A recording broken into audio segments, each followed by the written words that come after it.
We're going to call to order this Thursday, May the 16th, 2013 meeting of the Tennessee Alarm System. Bess, will you please call the roll? Keith Harvey. Here. Vivian Hickson. Here. Karen Jones. Here. Mackenzie Roberts. Here. Stephen Tucker. Here. Madam Chair, everyone's present. You do have a quorum. Thank you.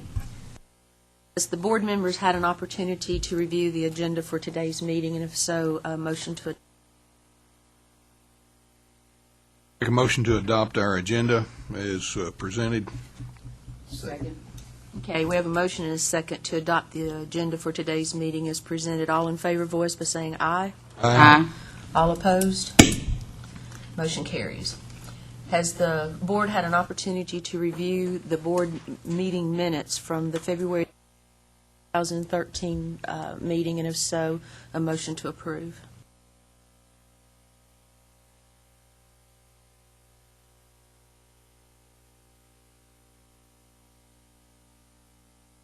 Second. We have a motion and a second to approve the minutes from the February the 21st, 2000. All in favor, voice by saying aye. Aye. All opposed? Motion carries. Mr. Kilgore, are you ready for your legal report? Thank you.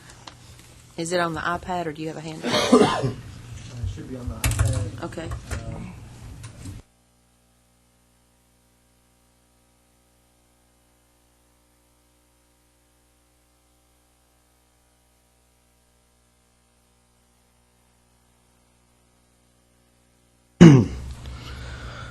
This is the May 16th, 2013 legal report. First case is case number 2013-002791.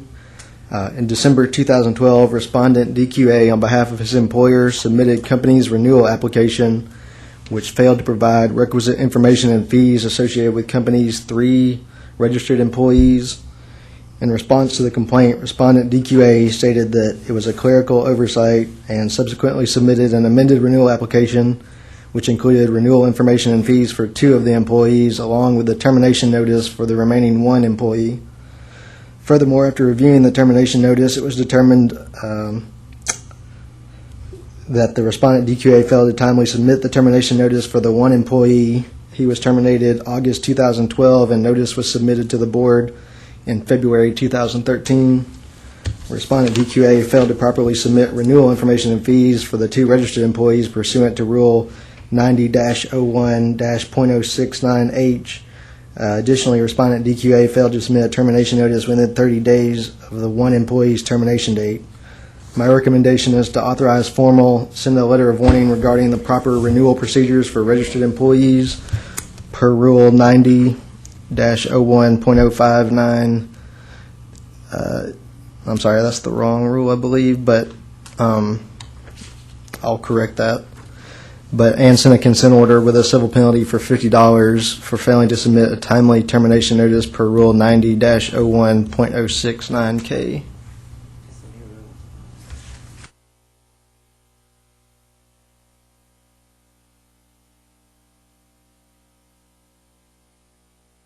Madam Chairman, I make a motion that we concur with the recommendation to council.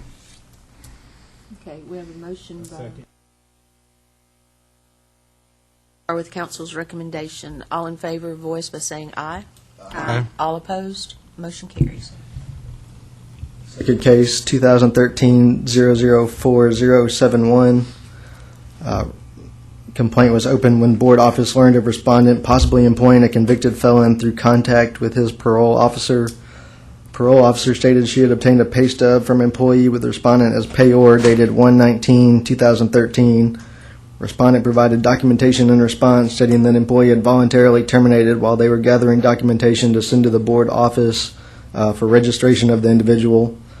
Respondent further corroborated parole officer's documentation showing his last paycheck was issued 1/19/2013, and according to documentation received, employee was employed for less than 30 days.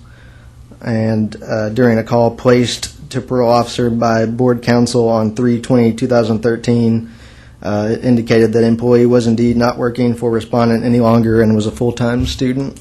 Recommendation to close.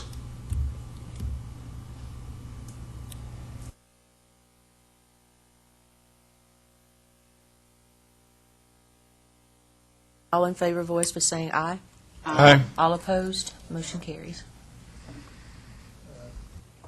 Number 2013-005601, in February 2013, respondent DQA, on behalf of his employer, submitted company's renewal application which failed to provide the requisite information and fees associated with company's registered employees. In response to complaint, respondent DQA stated this was a clerical oversight due to recent personnel changes and subsequently submitted termination notices for 20 employees. After reviewing termination notices, it was determined that respondent DQA failed to timely submit termination notices for 12 of the employees. All were terminated prior to the 30-day period for submission of termination notice allowed by rule, and therefore respondent DQA properly submitted renewal information and fees pursuant to the rule. However, respondent DQA failed to submit termination notice within 30 days for 12, I believe that's a misspelling on your copy, but 12 employees' termination dates.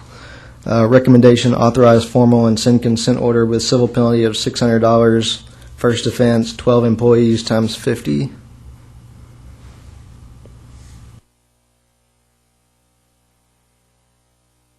Second. We have a motion and a second to concur with council's recommendation. All in favor, voice by saying aye. Aye. All opposed, motion carries. Number 2013-004261. In September 2012, respondent DQA, on behalf of her employer, submitted company's renewal application which failed to provide requisite information and fees associated with 36 of company's registered employees.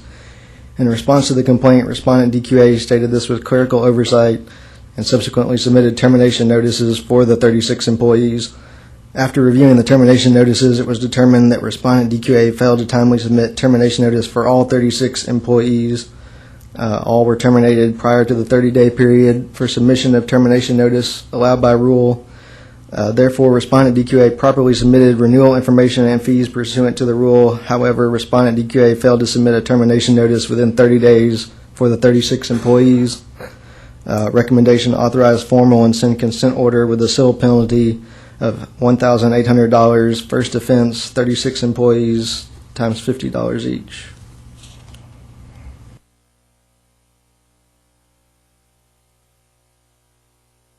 Madam Chairman, I make a motion that we concur with the recommendation of our council in this. We have a motion and a second to concur with the council's recommendation in this matter. All in favor, voice by saying aye. Aye. All opposed, motion carries. Number 2013-004241. In November 2012, respondent DQA, on behalf of his employer, submitted company's renewal application which failed to provide requisite information and fees associated with company's 51 registered employees. In response to the complaint, respondent DQA stated this was a clerical oversight, subsequently submitted an amended renewal application which included renewal information and fees for 36 of the employees, along with termination notices for 12 employees. Furthermore, after reviewing the termination notices, it was determined the respondent DQA failed to timely submit termination notices for these 12 employees, as all were terminated prior to the 30-day period for submission of termination notice allowed by rule. Therefore, respondent DQA failed to properly submit renewal information and fees for 36 registered employees pursuant to Rule 90-01-.069H. Additionally, respondent DQA failed to submit termination notice within 30 days of 12 of the employees' termination date. Recommendation, authorize formal and send a letter of warning regarding proper renewal procedures for registered employees, and authorize formal send consent order with civil penalty of $600. First offense, 12 employees times $50 each.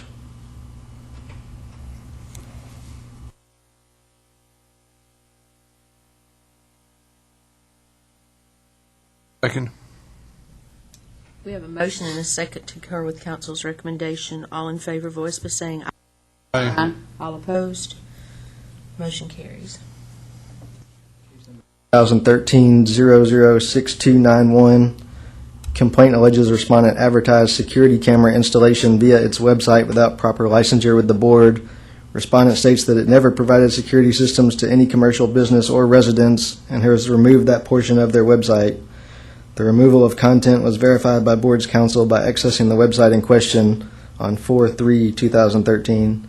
Recommendation, send a letter of warning to respondent regarding improperly offering to sell or install security cameras without proper licensure, and for advertising to sell equipment without first being duly licensed by the board.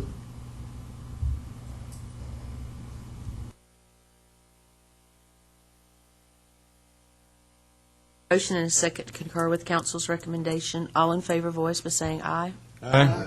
All opposed? Motion carries. Red when you go to vote, or when you're talking, you should be in red on your mic. I had to push mine up for some reason. There's always an exception. Excuse me, council. Case number 2013-005581. Complaint alleges that respondent company worked an employee without proper registration after his QA license had expired.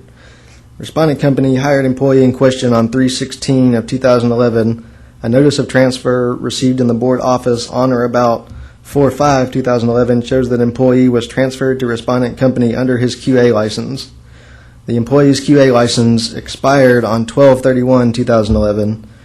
However, respondent continued working employee on an expired QA license and without proper registration as a registered employee from 12/31/2011 to 4/9/2013, which is approximately 15 months. Recommendation: authorize formal and send consent order in the amount of $750, which is $50 times 15 months.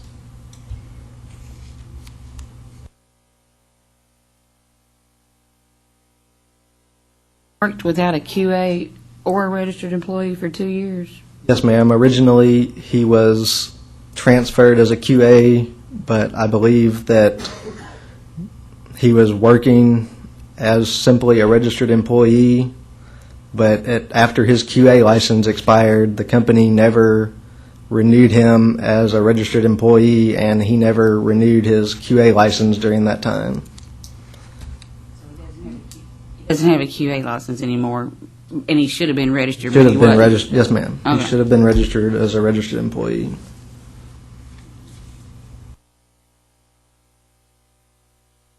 Still in the industry? So he's properly registered as a registered employee at this time with the same company. Madam Chairman, I make a motion that we concur with the recommendation of our council in this issue. I second. Okay, we have a motion and a second to concur with council's recommendation. All in favor, voice by saying aye. Aye. All opposed? Motion carries. Case number 2013-004231. In January 2013, respondent DQA, on behalf of his employer, submitted company's renewal application which failed to provide requisite information and fees associated with company's 2 registered employees. In response to the complaint, respondent DQA submitted an amended renewal application which included renewal information and fees for the 2 employees. Therefore, respondent DQA failed to properly submit renewal information and fees for 2 registered employees pursuant to the rule. Recommendation: authorize or send a letter of warning regarding proper renewal procedures for registered employee per Rule 90-01. Again, I think that's the wrong rule, but I have the proper rule in the recommendation, in the above paragraph. Rule 90-01-.069H is the proper rule. Would I understand this as the first offense? Yes, sir.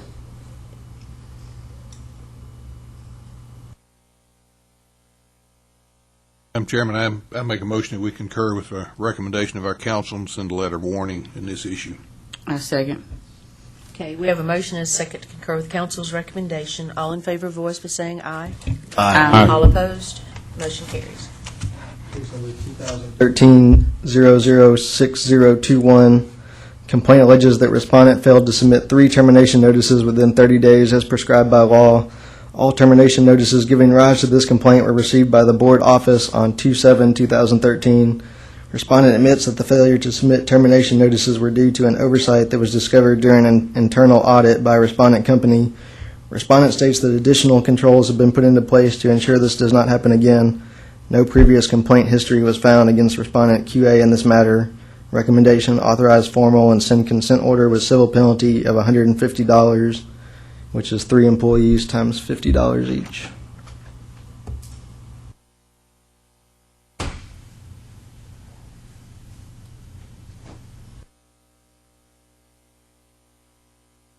Second.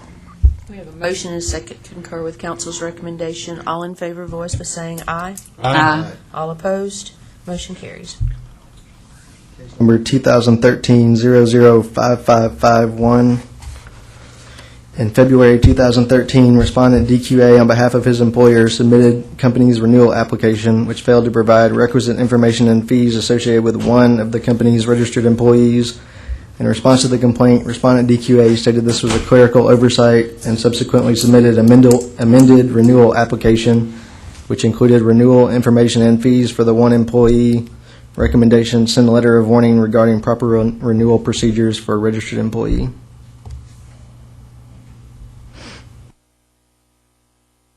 Madam Chairman, I make a motion that we concur with the recommendation of council and send a letter of warning in this. Second.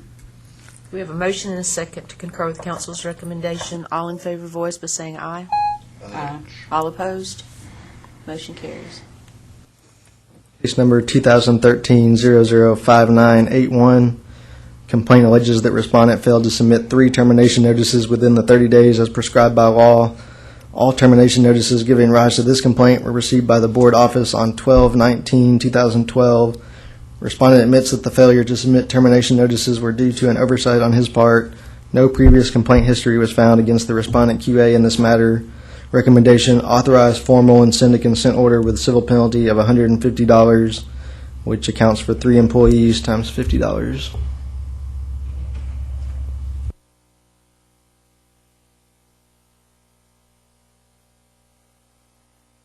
I'll make a motion we concur with council. Second. We have a motion and a second to concur with council's recommendation. All in favor, voice by saying aye. Aye. All Aye. opposed, motion carries.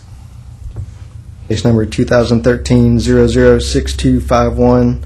Complaint alleges that respondent failed to submit 4 termination notices within the 30 days as prescribed by law. All termination notices in this matter were received by the board office 1/29/2013.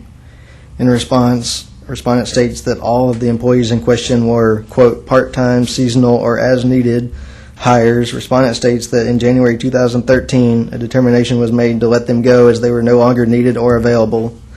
The termination dates submitted, respondent claims, were actually their last date worked and not their termination date as it appears on the termination forms. Recommendation: issue a letter of instruction to respondent QA regarding timely filing of termination notices within the 30-day time period as prescribed by law, and use the actual date of termination as opposed to the last date worked in the future.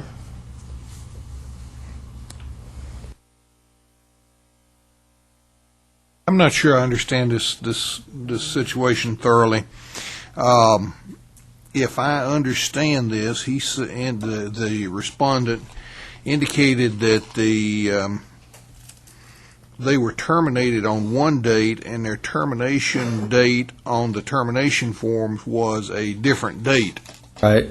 I believe that there was an error when they were filling out, the way I understand it, there was an error when they were filling out the termination form, and they just put, for purposes of that date, they put the last date that they actually worked, which was sometime in the summer of 2012 for most of them.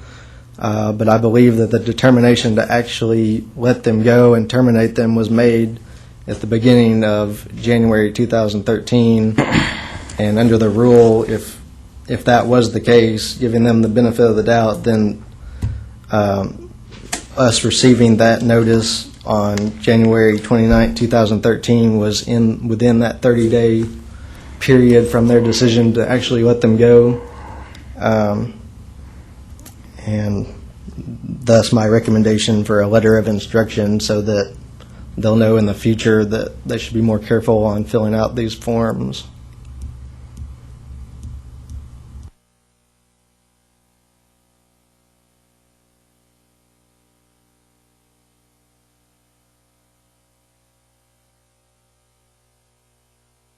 Do we have any safeguards in place to, I guess I'm concerned here because what we're saying is the actual last day they worked is one date and the termination they was sent in as a different date. I'm concerned that if we have a situation like this, that that this could occur in a number of cases. For example, there were some cases here that we dealt with earlier where they didn't send a termination notice in a timely period, and if they had just put the right date on the termination notice, they could have said, well, we worked them part-time in the meantime, and therefore we're not at fault in any way. That sort of concerns me.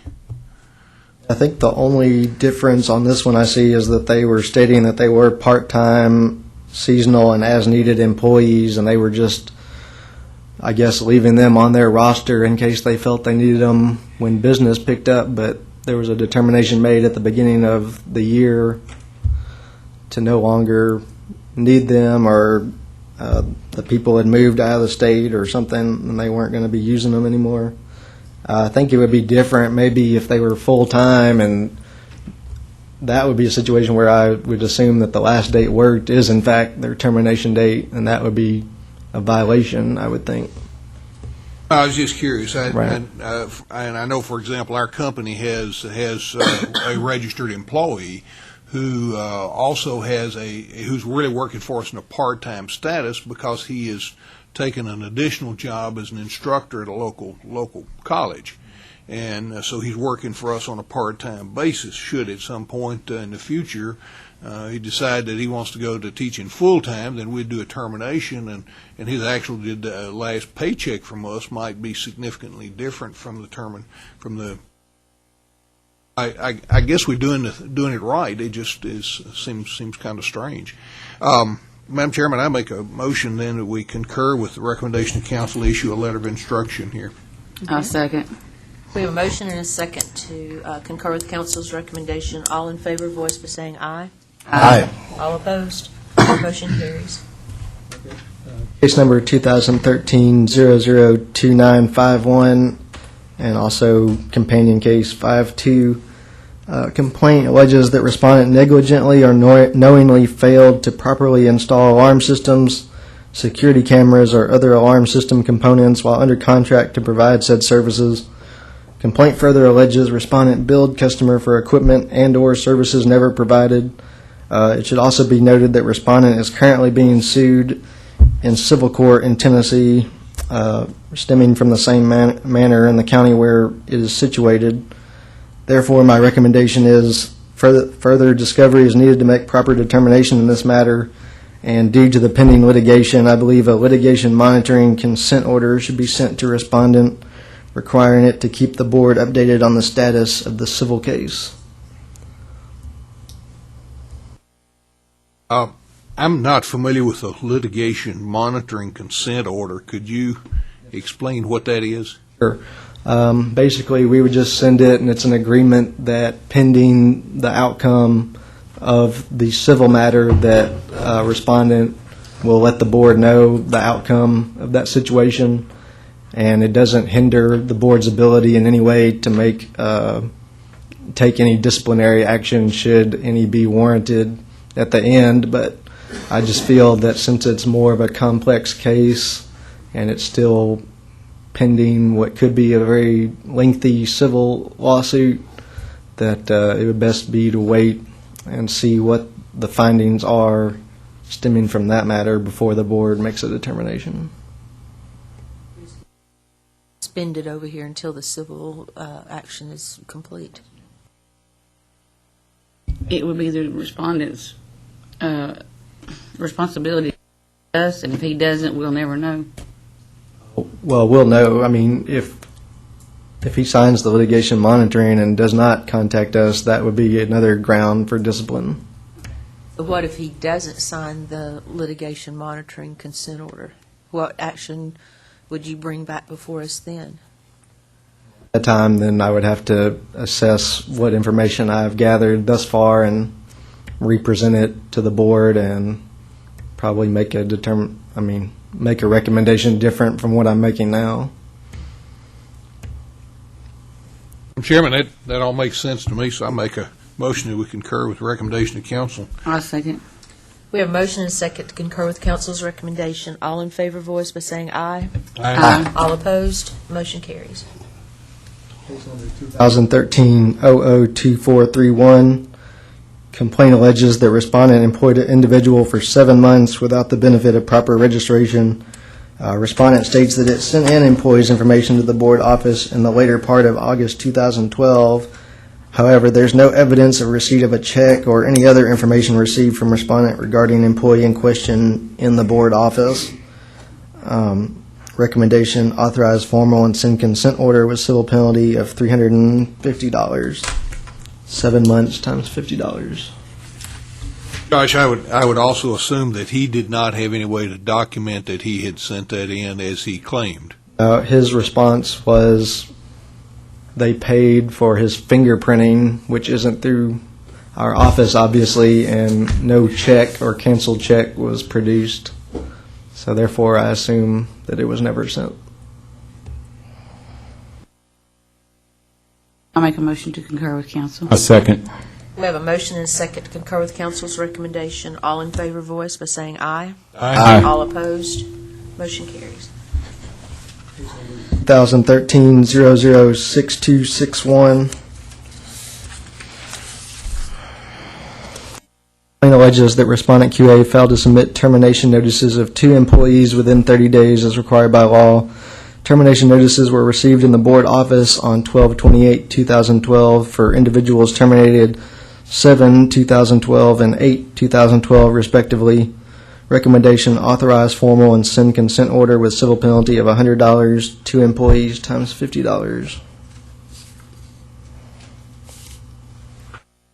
Madam Chairman, I make a motion we concur with the recommendation of council. Okay, we have a motion, we have a second. I second. We have a motion and a second to concur with council's recommendation. All in favor, voice by saying aye. Aye. All opposed, motion carries. Case number 2013-006281. Complaint alleges that respondent QA failed to submit termination notices of 2 employees within 30 days as required by law. Termination notices were received in the board office on 1/23/2013 for individuals terminated 10/22/2010, and another one that was transferred to a non-licensed position on 9/12/2011 respectively. My recommendation, authorize formal and send consent order with a civil penalty of $100, 2 employees times $50. Concur with council. I second. We have a motion and a second to concur with council's recommendation. All in favor, voice by saying aye. Aye. All opposed, motion carries. Council's legal report. On the agenda that we have a rules and review discussion of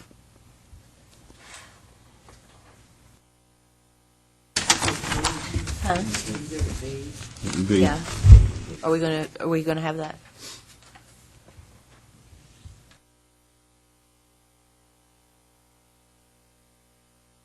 I believe that Attorney Andrew Simpson had previously brought proposed rules before you at the last meeting.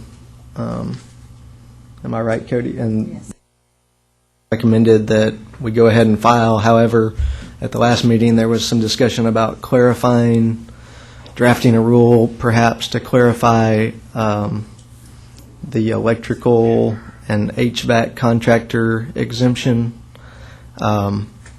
And I just wanted to bring it before the board that if there's any amendments or changes or additional rules that we want to propose, it's going to probably set the time back because it's going to have to go back through the same chain of approval that the prior rules have gone through. But I don't think even if we push the current rules as hard as we can right now, I don't think that the time made up in trying to push these without going ahead and addressing some of these other issues, I don't think it's necessarily going to outweigh the benefit of going ahead and doing the rules and having one rulemaking hearing rather than going ahead and getting the rules as they are and then having to come back, just a few months later and make changes or what have you. Of course, it's up to the board about what y'all want me to do with that. I think we might have some. If I can, I've talked to Josh about this. I had to ask our former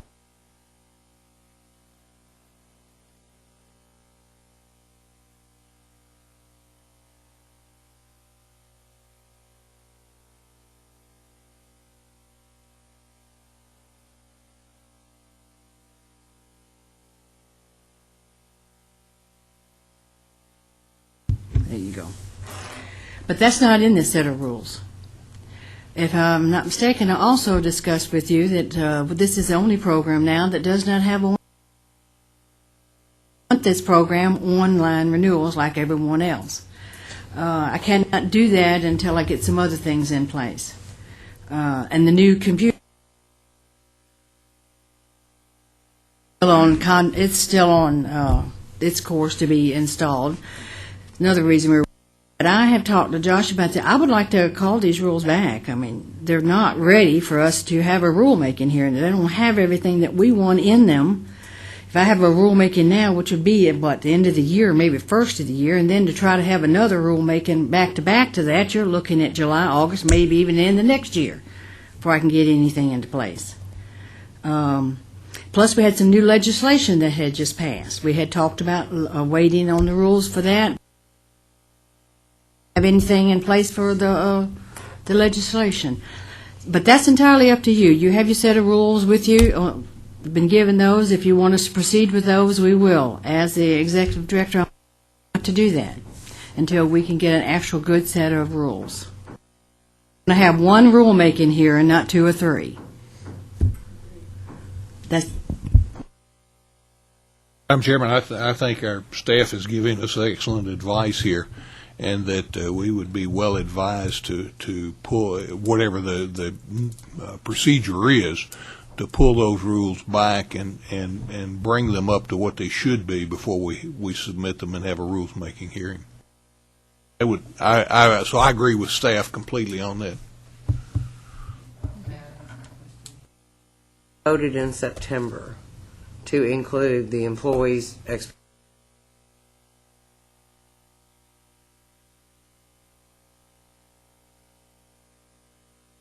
vote on it again is. I don't see there's any need to vote on it. We've already voted on it. It's just our attorney did not put them in the rules. You've already voted on it. We've already agreed on it. We've already discussed it. It just needs to be placed into the rule. So do you need any type of vote from us to pull back the vote, to pull back? Oh, well, when I say pull them back, they hadn't gone anywhere but in what we consider in-house, the commissioner through the different, has not gone to the Hill. Or So you don't need any action from us? no, ma'am. that I just we want you to agree? know it's going to be another delay. Okay. I think we should accept that delay. And also, I guess we'll have to know when the equipment's going to be in place to do it anyway, right? Yes. Okay. I'll be happy to work on those as quickly as possible and get them drafted and ready just as soon as possible. Thank you. Okay, next on the agenda is Ms. Best with the administrative reports. For some reason, I just can't seem to keep my mic on here. I believe we're going to, going to go to Exhibit C. This is our open complaint report. Turn it a little ways. You have actually 41 complaints there, but let's see, attorney today, which leaves you a total of 25 open complaints. Breaks down the, if I can get it to turn on me here, look like 7 of them that we're trying to get ready for the formal. Andrew Sims, our litigator for this program, so he will be litigating these cases. Not mistaken, there was one that was scheduled for tomorrow, but it was settled or postponed for some reason. I don't remember what he had told me. We can move to Exhibit D as soon as I get my little iPad working here. It takes me a minute. All right. This is a disciplinary report. You have February, March, and April. I don't know why February is on here. Didn't we meet in February? First. Might have went out before we could meet. If you look on there, just take your time there. You got February, March, and April. February, if I'm not mistaken, you had like 1,800. In March, it comes up to something like 3,550. April was 8,050. And you can see what the offenses are compared to some of the other programs. And let me explain briefly about that litigation monitoring the attorney was speaking of. We do a lot of that in our private protective program with the criminal records. We do monitor those. We are putting the onus on the individual to come back or the company to come back and tell us what the circumstances when the cases are being held or what the are.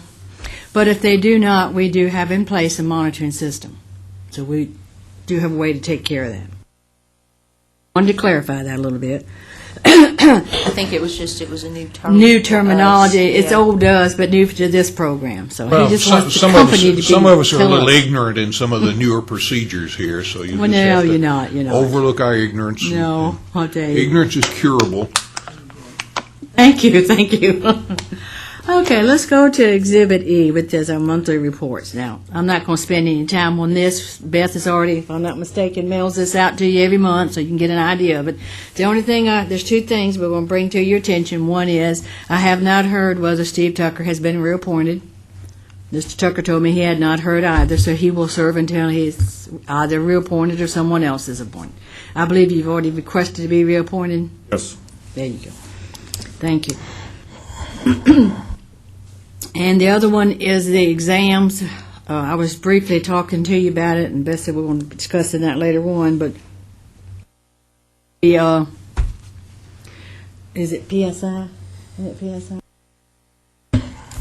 Yeah, we believe PSI is going to work with us on that. We did have to, $1,000 for each one of the exams to get into place, but everything does look like it's on course to finally wrap up pretty soon, and then they're going to throw out for bids again, all the exams, and we're hoping someone will bid, PSI, Prometric, whomever, bid on all of our exams so they can group them together.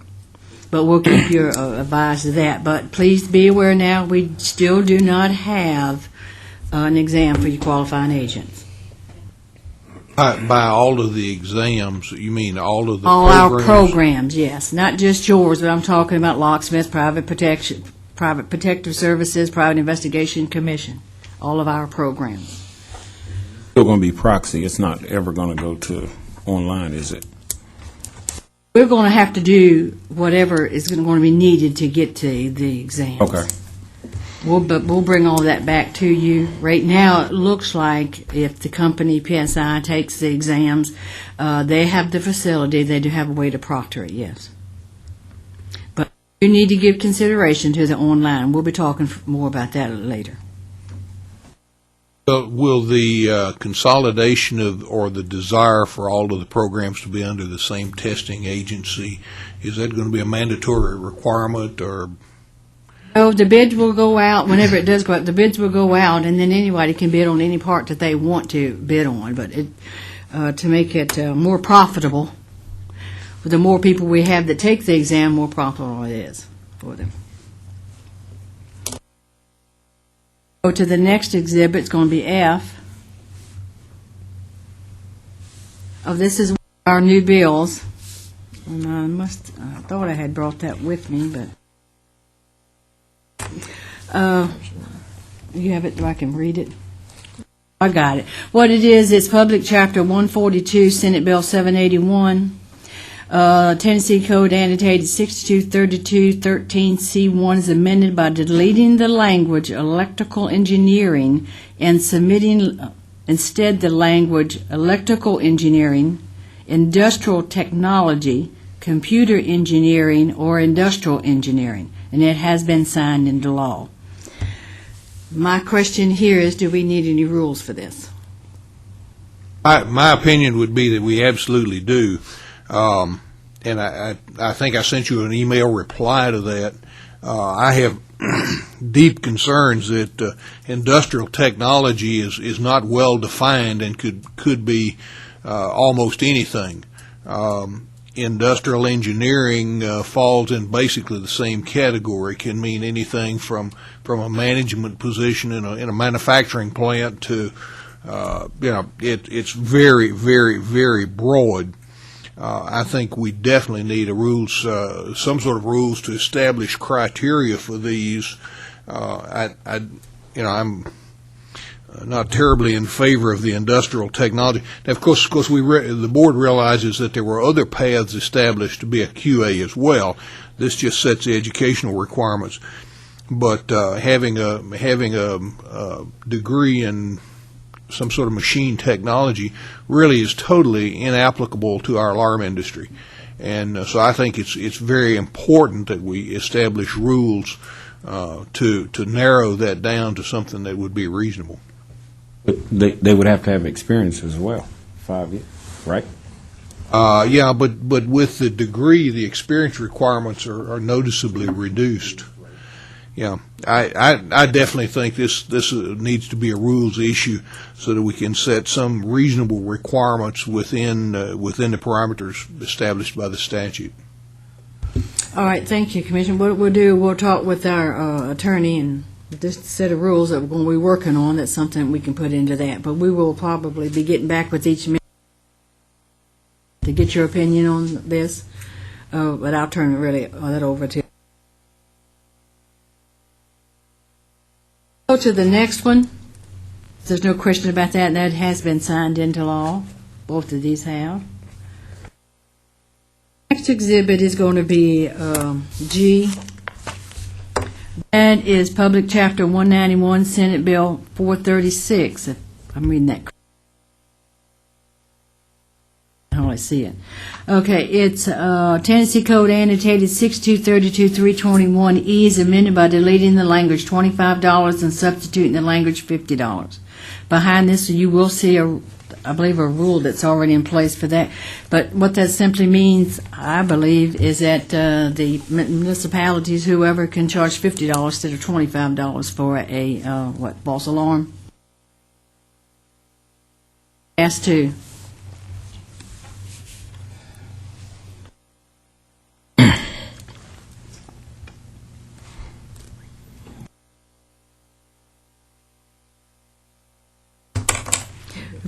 All right, I'm going to H now. No, I'm going to, yes, I'm H. I know it's a little hard for me to.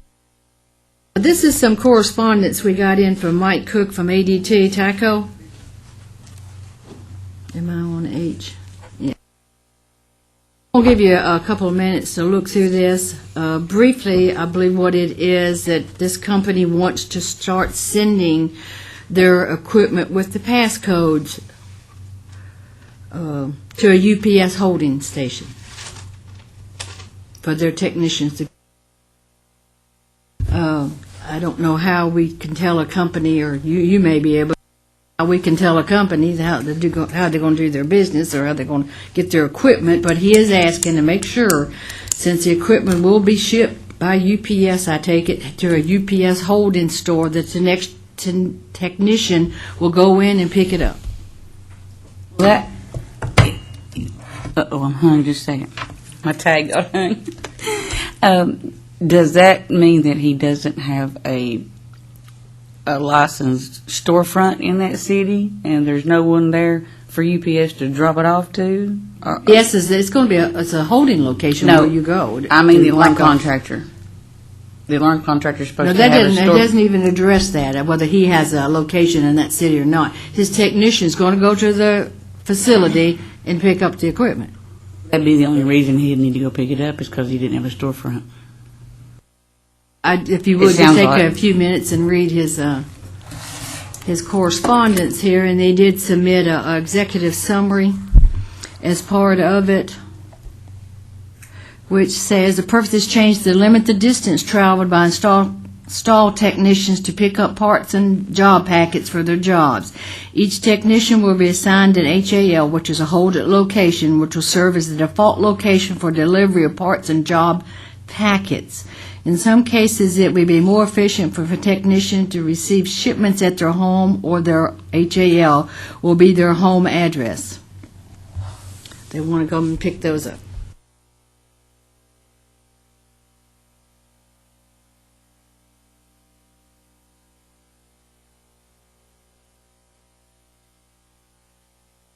We don't see a problem with that, do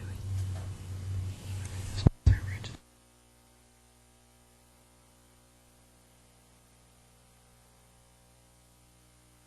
Madam Chairman, this is kind of an interesting situation. I know the board in the past has ruled that a warehouse type location where employees would just pick up parts and store parts, and they're not actually doing any sales or operations from that location.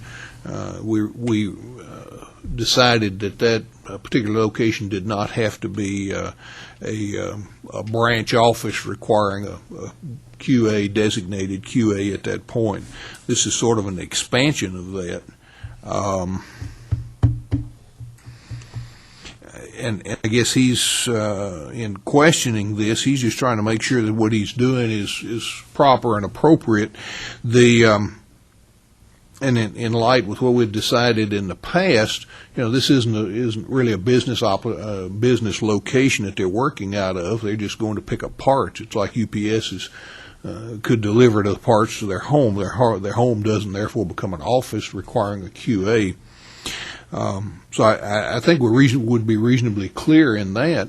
The interesting aspect of this is that, and I'm taking kind of a hypothetical case in my mind, that a company could have a office here in Nashville and could have technicians in every town or county in the state, not requiring any sort of QA supervision for the installation or operation of those remote locations. And it's not really the intent of what we have done in the past. The concept was that we had a QA that was responsible and to some degree overseeing the installations and the work of the technicians under his or her control. So we're really kind of circumventing that with this. I don't know that this really violates any sort of rule or statute, but it presents an interesting a way of getting around the supervision that we really envisioned when we passed the statute and that our rules focus on. I'm not sure how best we want to approach this. And maybe some of the other board members have some suggestions or thoughts. I guess my question will be, when guys go to ADI and pick up stuff, ADI is not a license. Sounds like they're packaging this from headquarters and sending it to be in, let's say, Holly Springs, Mississippi, which is a long way from the Memphis office, about an hour, about 60 miles. And I guess I'm imagining what they're doing here.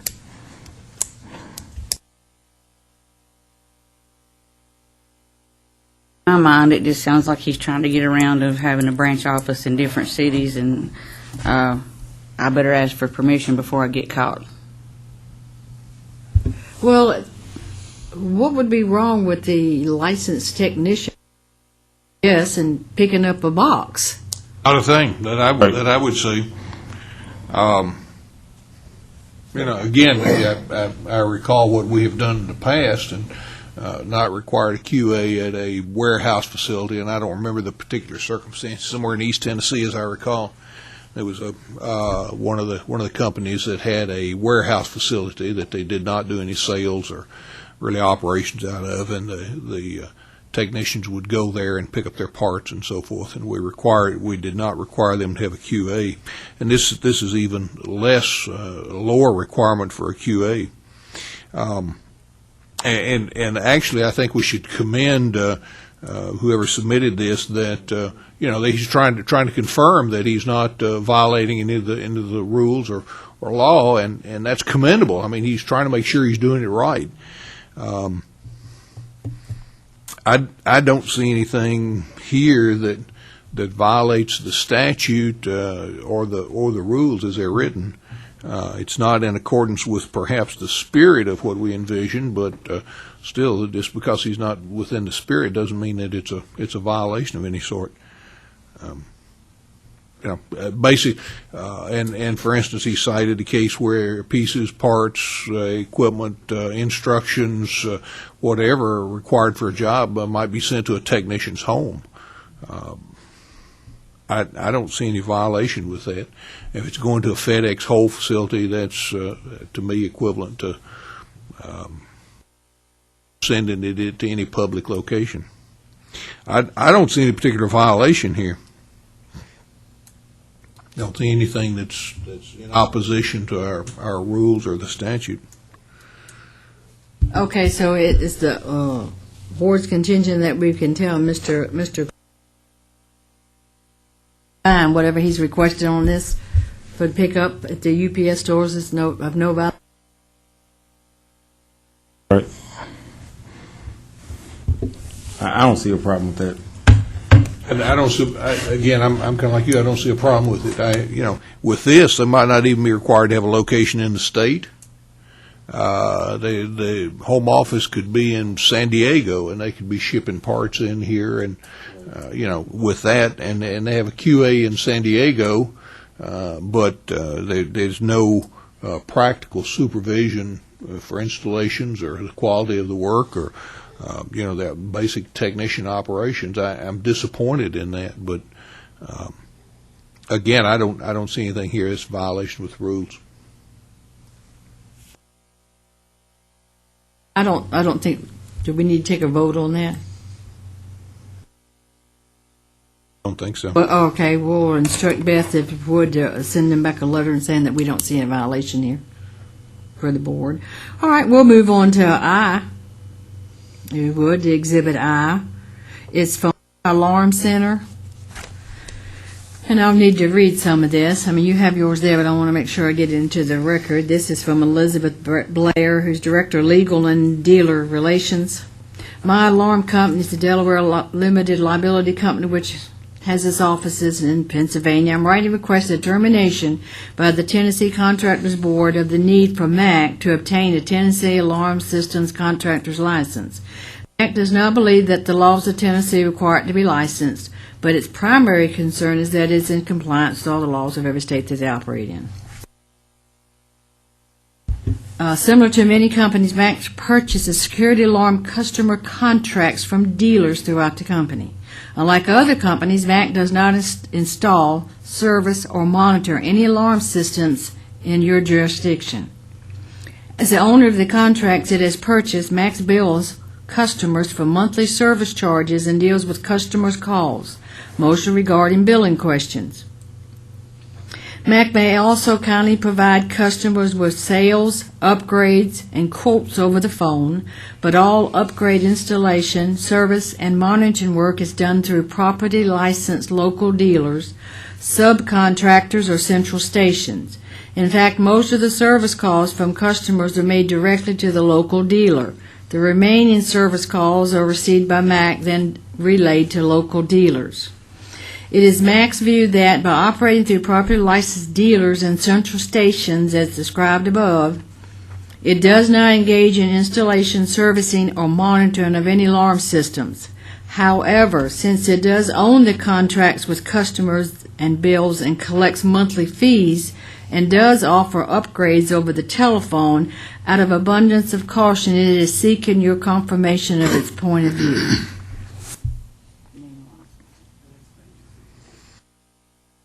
Behind that, you will see the administrative rule that we look at, 0090-01-.0315, which supposedly already addresses this matter. Now, this is probably something that we could have discussed with our staff attorney, but I feel like whenever the consumer, whomever writes in and wants something presented to the board, we need to bring it to the board and get your opinion. Like we have a rule in place that takes care of some of this.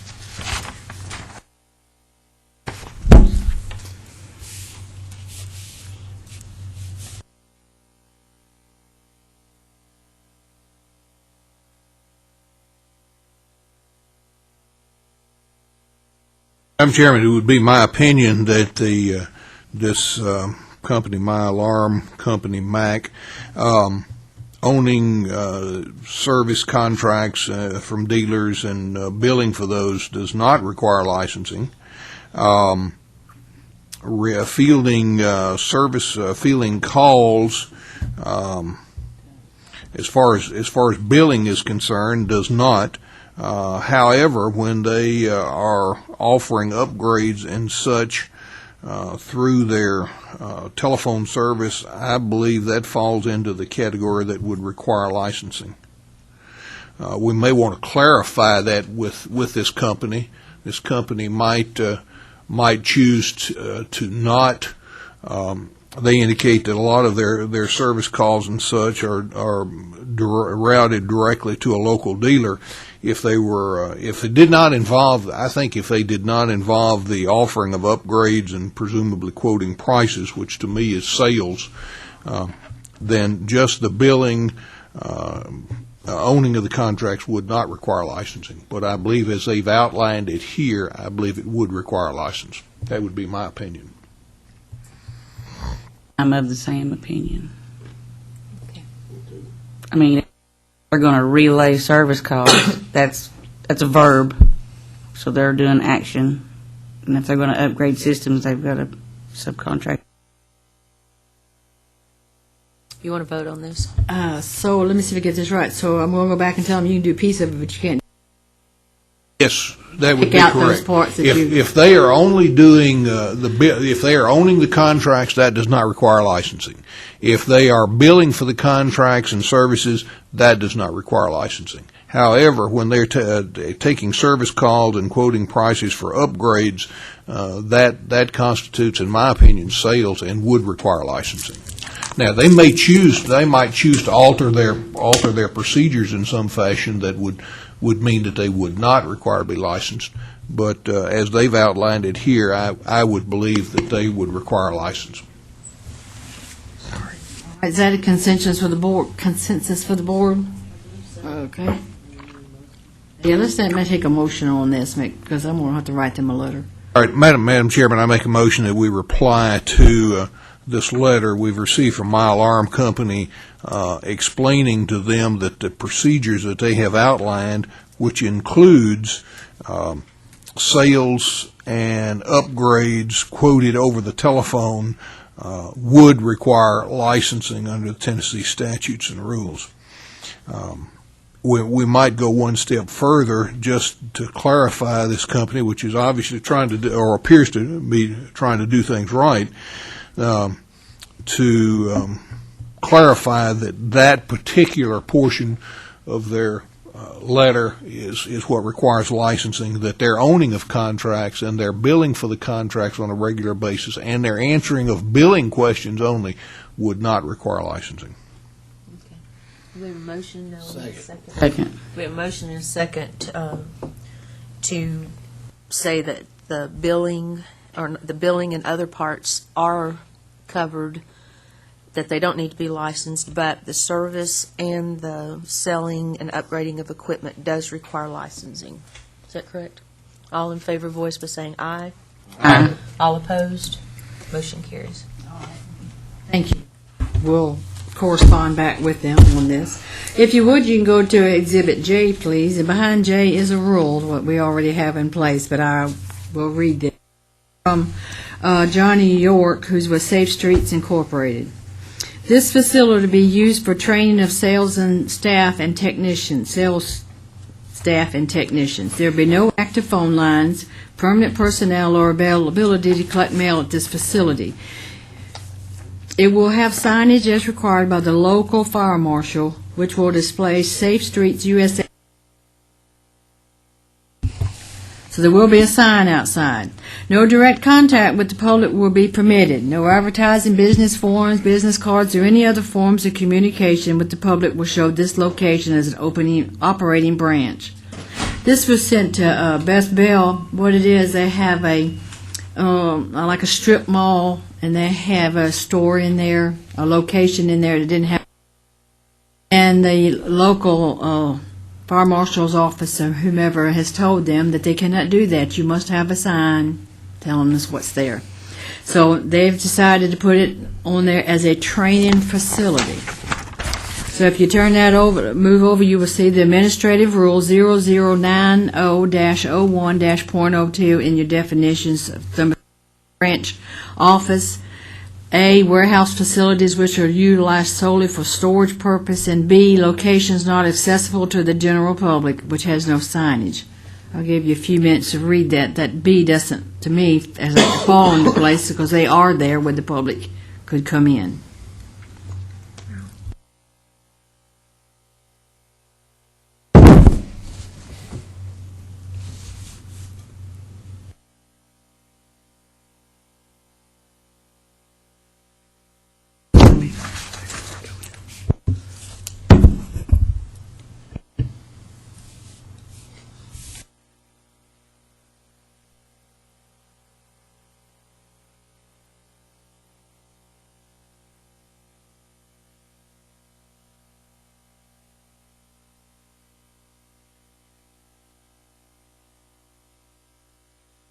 Madam Chairman, if I can ask staff, I'm not that familiar with Safe Streets USA.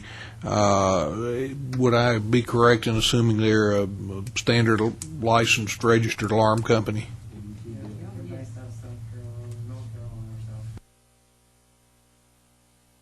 So this is just going to be a training facility for them?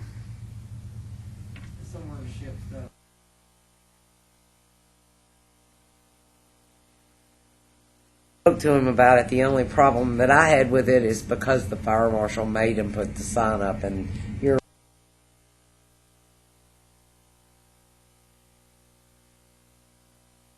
Where they're going to ship stuff and training for South Carolina.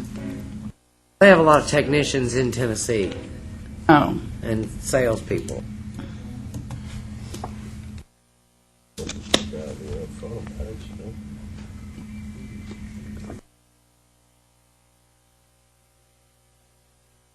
They're in North Carolina. Sorry, Garner, North Carolina. it's okay if it's done as presented, but then if they don't do it that way, it's do it. It's okay if it's done as presented, but it's just like the previous exhibit with the UPS store. Online is how you do it, how you present it, and what happens later.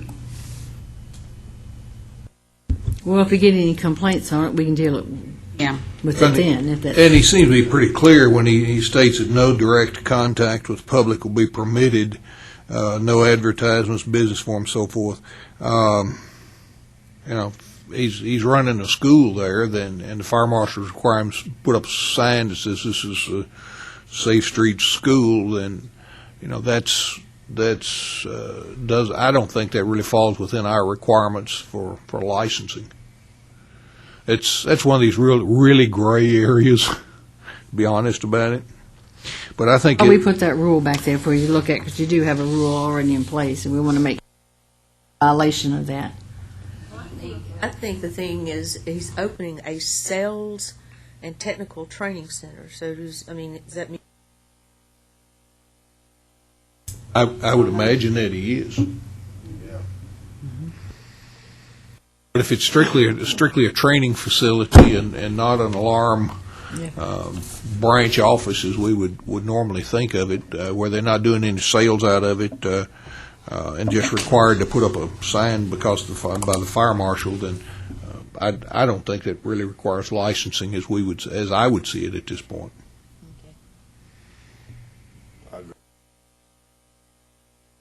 Madam Chairman, then I would make a motion that this facility, strictly as presented, as we would understand it, would not require licensing. As I say, not require licensing as a branch office. Okay. We have a motion and a second to agree that this, as long as it's strictly for training facilities, does not require licensing as a branch. So saying aye. Aye. All opposed? Motion carries. Madam Chair, if we could, before we go to our appearances, which aren't scheduled till 11:00, could we take a small break? This meeting's going to be in recess. We're going to call back to order this May 16th, 2013 meeting of the Tennessee Alarm Systems Contractors Board. The next item on our agenda are the appearances. And I see we have several people that might be with those appearances. So if you will, stand up and identify yourself, and we'll take you as you are on the time here, not necessarily the agenda. They're here. The All- H is here. I mean, K, excuse me. The K is here. Robert, could you? Okay. Did you sign Y'all in? come forward, please.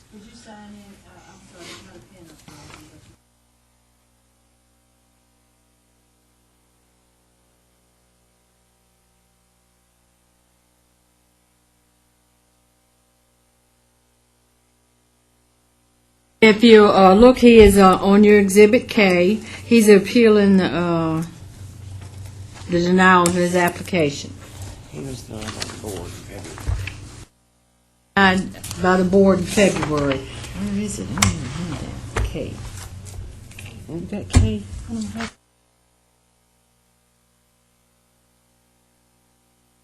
I got K right here.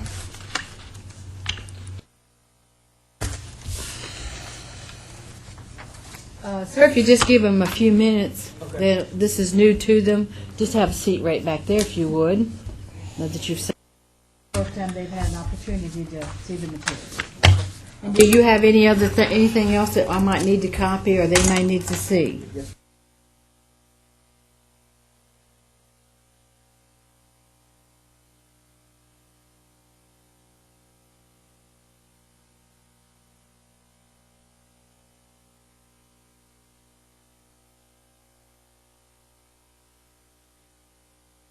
Board would just go ahead and take a few minutes. We'll let Hannah make some copies of the material the gentleman gave us for your review.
Anna is passing out the material that the gentleman brought for us. It's it looks like it's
documentation attached to this file? Yes.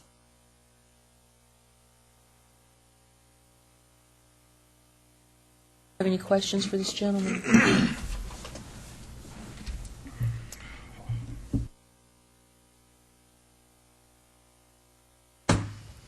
I have one question just to satisfy. You were arrested in 2006 for burglary. You say it was a fabrication.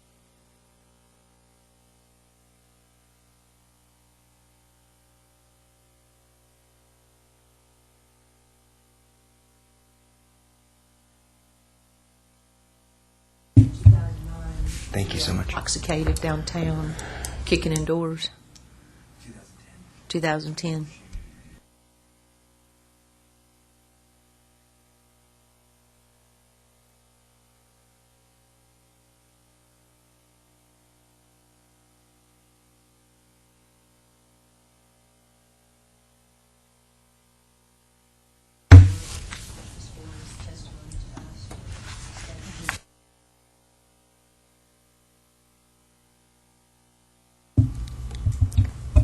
What Mr. Judy said,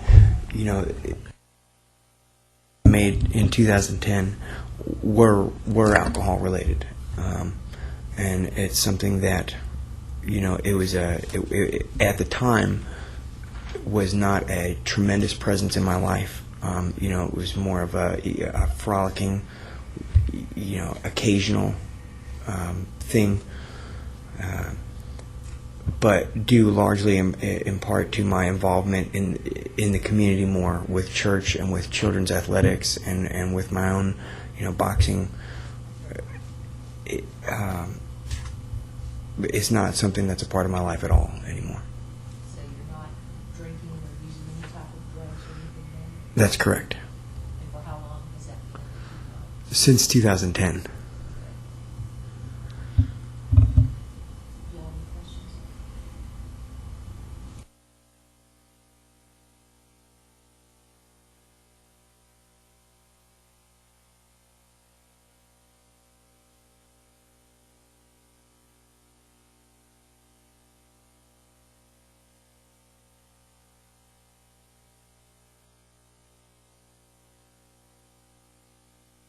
'Just start. In the past, let me ask the board, in the past, have we, Please speak into your microphones. Or hold down the speak buttons, what I... Go ahead. In the past, have we asked them to have a drug screen for like a year? And if that comes back clear, then they'll get...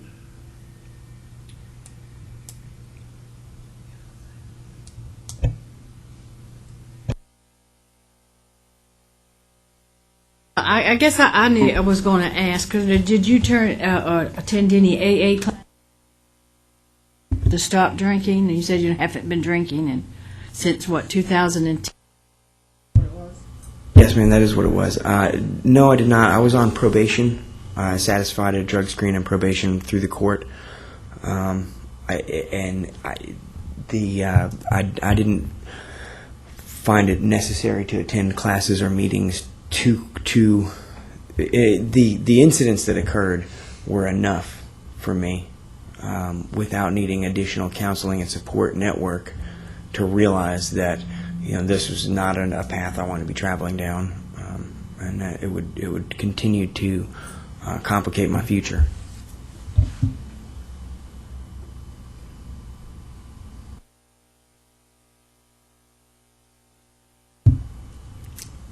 $18 months.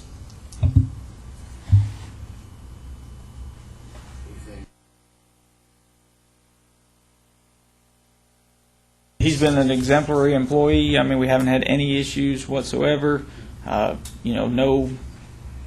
lot of times when we have people that have issues like that, we'll have a lot of tardies or not showing up to work type of thing. He's never had no incidents whatsoever like that. I mean, he deals with customers on a daily basis, have no complaints, there's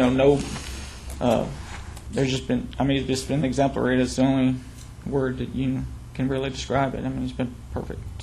So what has he been doing for you since December of 11th? Or December he's in service sales, but we in Memphis we do Arkansas and Mississippi, and he does have his Arkansas approved him, and they're usually pretty sticklers. They approved him. Mississippi really doesn't have any type of thing, so he's been working in Arkansas and Mississippi territory, but we're wanting to bring him into the Memphis area too, but we need y'all's blessing to do that.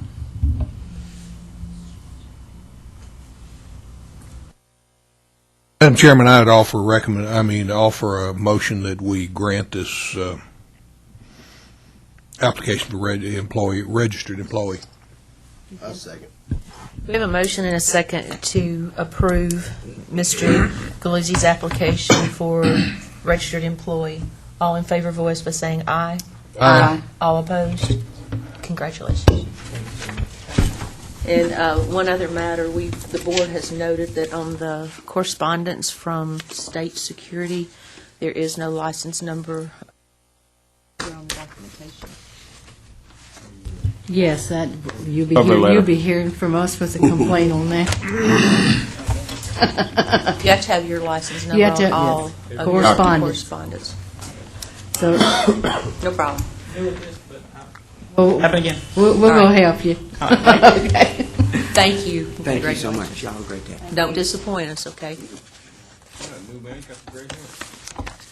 Okay, Steve Hamilton, come forward. This will be Exhibit L.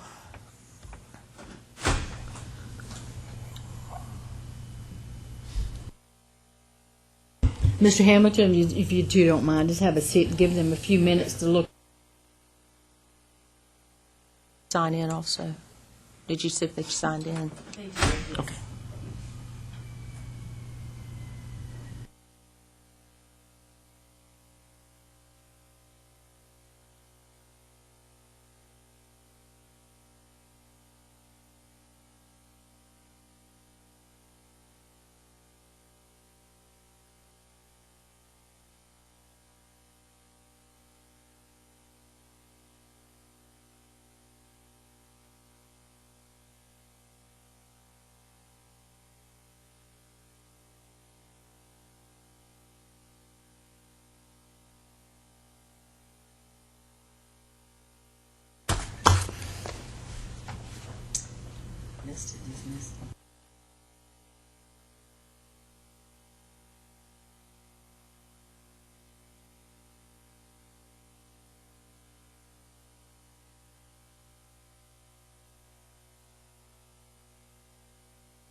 y'all have any questions for Mr. Hamilton?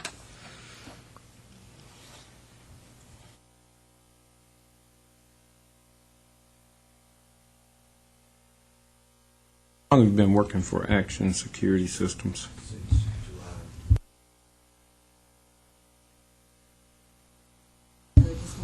Since July 2012.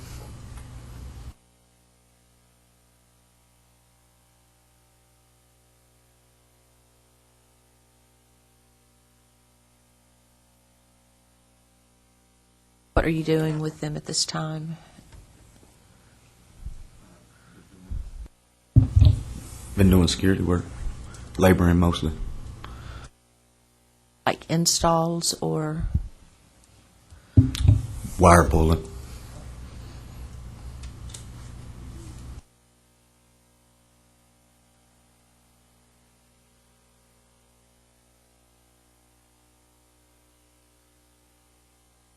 Tell us a little bit about some of your history here.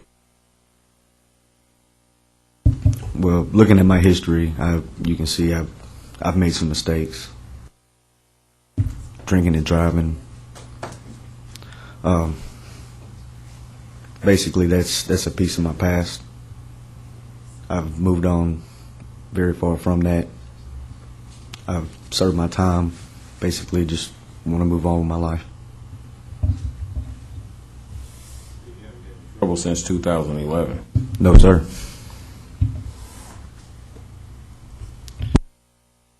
In 2011, it wasn't trouble. It was just a decision. It was I had probation. I was working at Opry Mills during the flood. I couldn't leave work. I tried to reschedule my probation, and he wouldn't meet with me on that. So I ended up violating, and that was the end of that.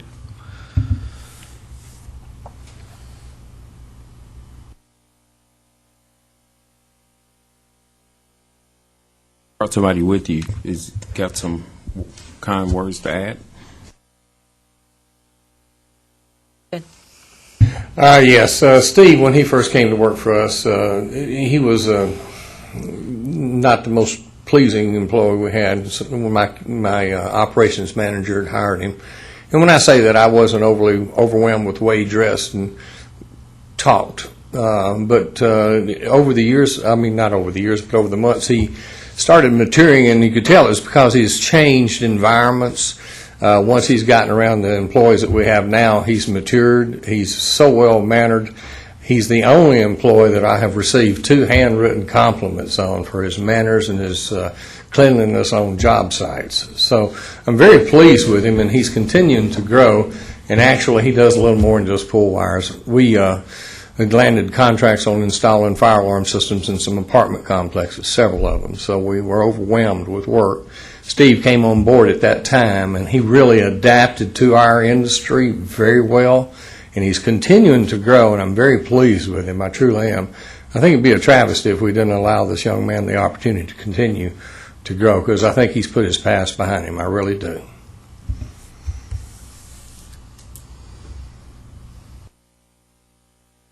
Would you say that you have been working him in a registered employee's position pending this approval by the board, or you have not? He's been pulling wire. That's his primary function. But when it comes to putting up a horn strobe, would that be in violation? I'm asking you specifically what he's been doing. I'm not. No. I'm saying, yes, he's putting up horn strobes and pull stations, yes. But as far as, programming and things of that nature, we haven't gotten in that far with him yet.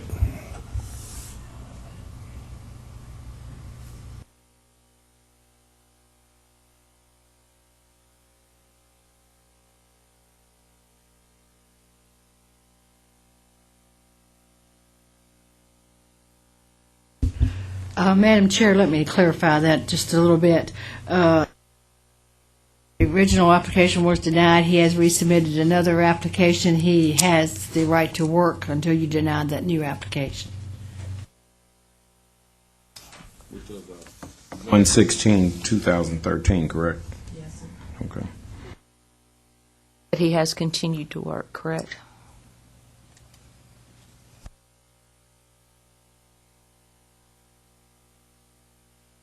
Asking him. Or I'm saying, Commissioner based on Hyde, what one of the Mr. two. White has stated, that he's continued to work in what appears to be a registered employee's capacity.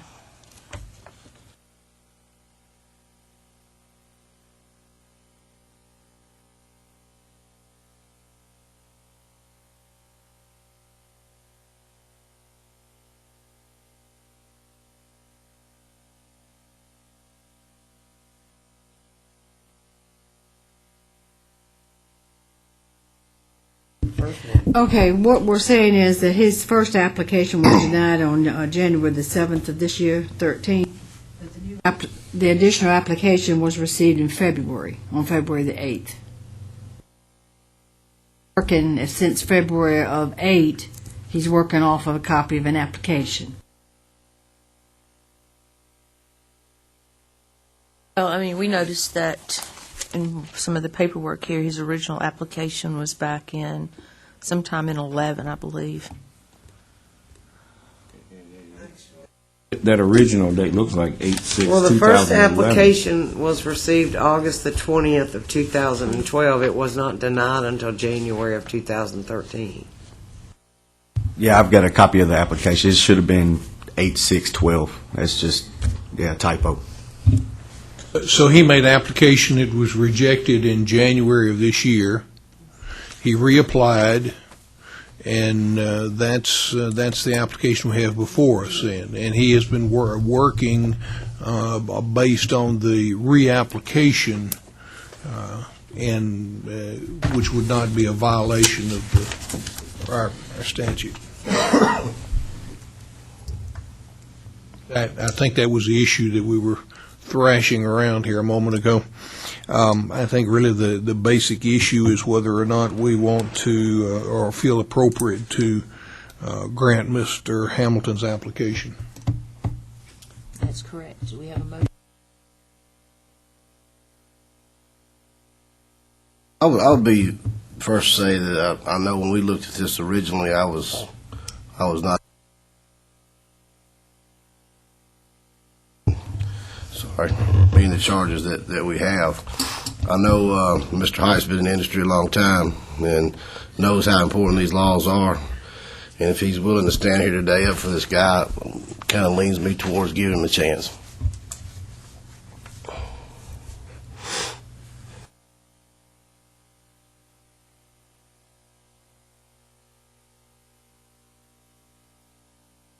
Oh, I thought that was a form of motion. I was going to second you there. Tucker's going to second it if you make it a Madam Chairman, I'll make a motion that we grant Mr. Hamilton's application as a registered employee. I'll second. We have a motion and a second to grant Mr. Hamilton's application for a registered employee. All in favor, voice by saying aye. Aye. All opposed? Congratulations. Madam Chairman, Thank you very much. if I may, Mr. Hamilton, this obviously was a serious issue that is now decided. You have a somewhat checkered history. Mr. Hite's testimony carried a significant amount of weight, in my opinion. But I would strongly urge you to be much more careful in your future activities, because they have obviously, as you should now have recognized, have serious consequences on your employment opportunities. So I would suggest you give serious consideration to your future activities. Yeah, I said I'm a changed man. Thank you. Take one and all. Okay, next on the agenda is Matthew Cooper. Mr. Cooper's not here. This is to review their application, but Mr. Trulove. This is for experience, for you to review his experience. Trulove, you would just have a seat, give them a few minutes to review. It's Exhibit N.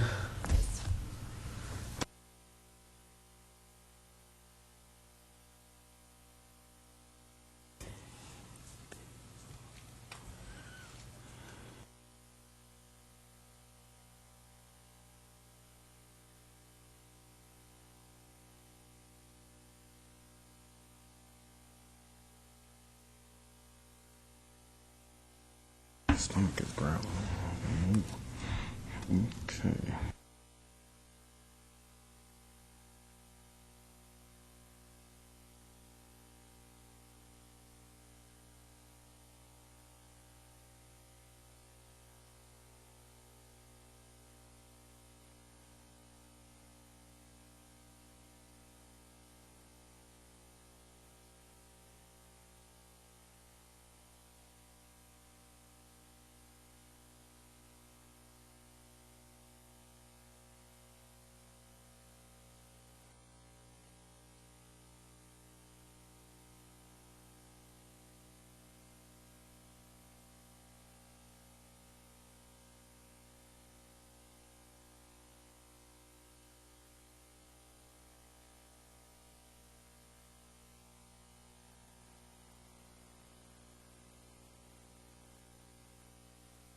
Mr. Trulove, you're making also application for a company at the same time?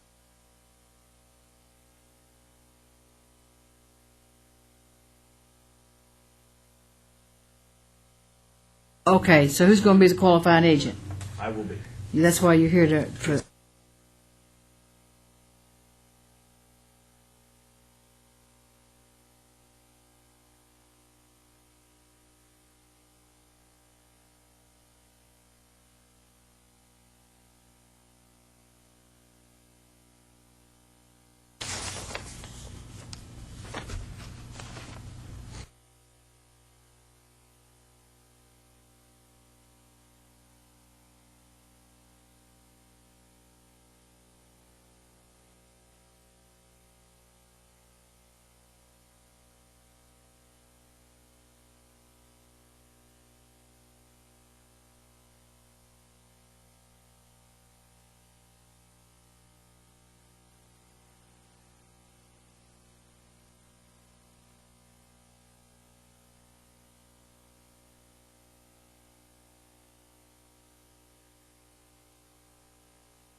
So this experience level is what we're.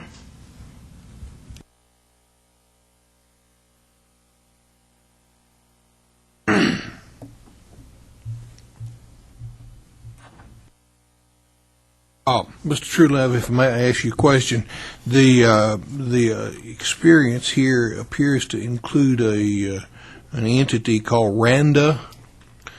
Could you kind of fill me in on what that organization was? It's still in existence. A friend of mine owned an IT company whenever I started. The dates are not in front of me, 05, 06. He wanted to start a whole low voltage division. I was at Beacon Technologies at the time. And if you know about Beacon Technologies, they had a major drop-off in maybe 6 or 7. So I said, let's go over here and start this. I was able to pull some key people from Beacon. Martin Morrell, who was a QA at the time at Beacon, I pulled him over to Randa. And so we started a whole division inside of an IT company. Anything low voltage, AV, security, telephony, low voltage cabling. I hired Martin as the QA. I was over the whole organization on that side of the business. I hired a very good assistant, very good sales team, and I was able to stay in the field. When I left ADT, I left for financial reasons. I went to Beacon. I got Martin Morrell. I don't know if you guys know who he is, but I started working in the security business there as well and working in the other parts of the business. And I really started getting into the whole operational side because it interested me. At the time, I was a 32-year-old man, and I wanted to be by the time I was about 40, which is about 2 months away.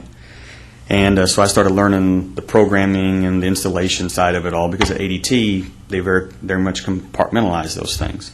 Growing as a business person, growing as a man, I just wanted to learn that side of the business, and so I got more involved on the operations, got real involved in the programming side of the access control and the intrusion piece because there's not a whole lot of programming on the camera. And I left Beacon to go to Randa because of the situation. So I still stayed real actively involved at Randa, the same I was as at Beacon, because I was able to have good people around me to do what I wanted to do. I mean, I still made the decisions, but I was still in the field. I would say in a 20-day work month, I was in the field probably 7 half days just doing over the installs. You know, I wasn't over the installs, that's Martin's role, but I was actively on the job site doing different things, from pulling wire to helping with the programming to helping with the testing to on the ladder, setting the camera angles and all that stuff, just helping. We were a small organization growing, and that's what I was able to do. And then there was a falling out at Randa. I owned part of that company, and the principal owner did some things that I thought they weren't illegal, but they were unethical, and I don't operate that way. And so I took my buyout and left and went to Convergent just to be a sales guy because they had a big organization, a regional organization. Then I got out of the security business altogether for a little while in an operational role, and then I'm back in the security business. So I've got, the 5 years experience. Was I a full-time installer? Absolutely not. I mean, it's obvious by my resume. But do I understand what I'm doing and those things? I do. Most of your experience is telephony, IT, camera, stuff like that, but you didn't offer CCTV? I did. Yes, ma'am. I took the test, passed the test, all that. It's all applied for. No, I mean, you didn't mark it on your application. I just wondered if you was applying for that category on your license. The original application I applied for, Ms. Jones, was for the intrusion, and then I went back and like 3 weeks later and took the CCTV portion. So I have both. Miss Bell asked me. You passed them both. I'm not asking that. I'm just saying you didn't mark that you wanted to be a CT. You have 2 apps in his phone. Yes, one you do. has Okay. one checked and one has the other checked. There's not one on our iPad. Well, because I took this intrusion first, and I knew I could add the CCTV second if I wanted to get going. Because of my role now and where I'm moving in my company that I work for now, speed was, they want to get it going because it's a profitable thing if you can run it. Our copy just doesn't have it Sure. marked. The other copy they have, I imagine, does have it marked. Sure. So you're working for Everyday Business Solutions? Yes, ma'am. Mm-hmm.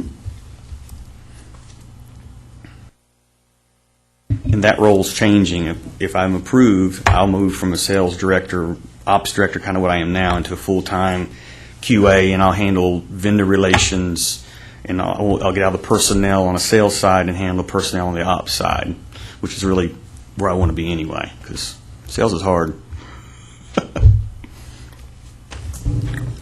Not that QA is not, it's a different, I like the administrative pieces is what I'm saying, and the technical pieces. I'm turning into a nerd a little bit. That's a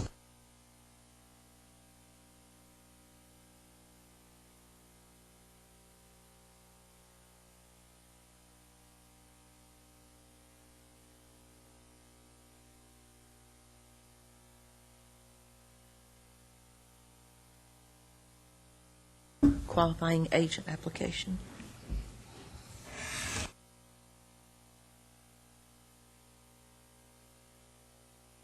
Madam Chairman, I make a motion that we approve Mr. Truelove's application as qualifying agent is in the burglar alarm and closed circuit television categories. I second. We have a motion and a second to approve Mr. Truelove's application for qualifying agent in the CCTV and BURG categories. All in? Aye. All opposed? Motion carries. Congratulations. very much.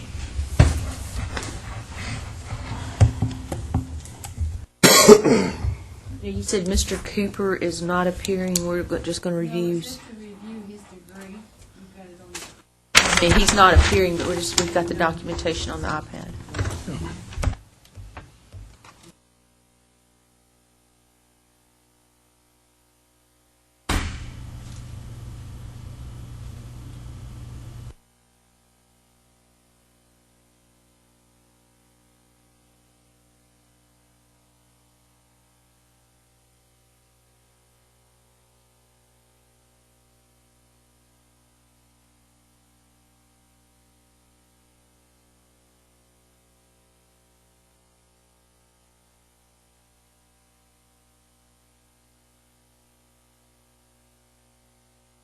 All we're looking at, he applied trying to use an associate's degree, but his military transcript doesn't. I did accept it at MTSU. I went ahead and included his transcripts from there also. Courses he took in the military are listed on the Joint Services transcript. I know this is going back to the No previous appearance. Is that Everyday Business Solutions? Is that a licensed company? We've got an application on file. That's what I asked him. He's got, either he's a QA, the application's on. Everything was ready except for most of his experience was sales, and we couldn't approve it. So. Okay. Thank you.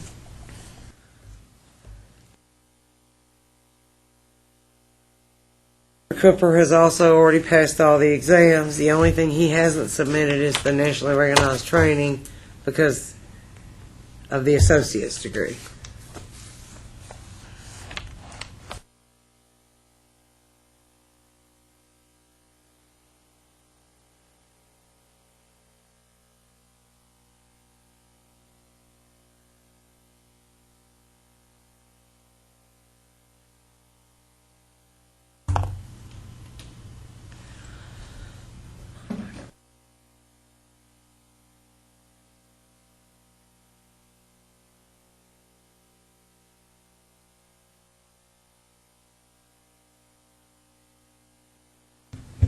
There's a letter in here that Protection One doesn't have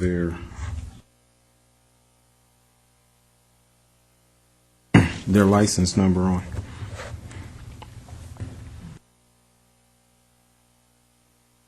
What page is that, Mr. Tucker?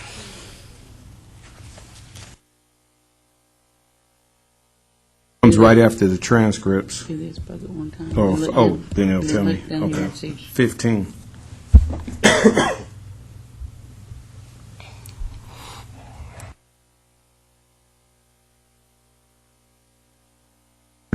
Job duties that came from their administrative office.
Experience-wise, I see service 2007 to 2013.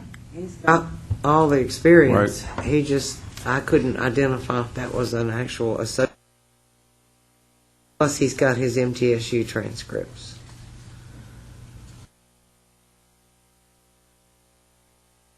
Appear to be enough to meet an associate's degree.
If you look at the MTSU transcript, they've listed all the military service credit they gave him. It's a little easier to follow.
Put that associate's degree together with that military training. He's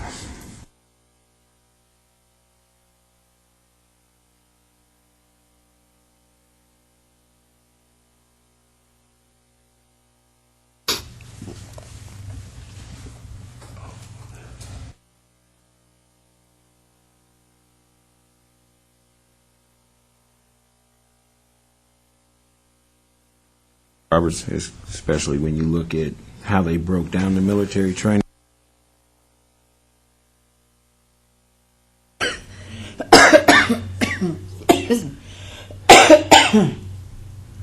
Yeah, it looks like he's got some pretty decent, the courses he took in the military look like they're pretty highly technical courses.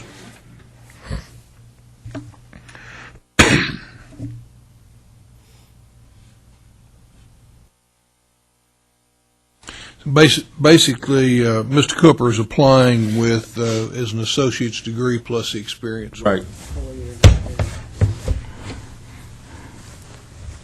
And Act 2 level was from 2007 to 2013.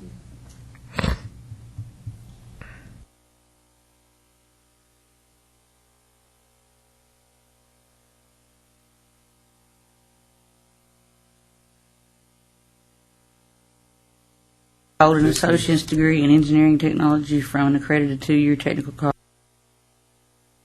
acceptable to the board with at least 2 years actual experience in the alarm industry. I just happened to be looking at that page for some reason. That's on the application, too.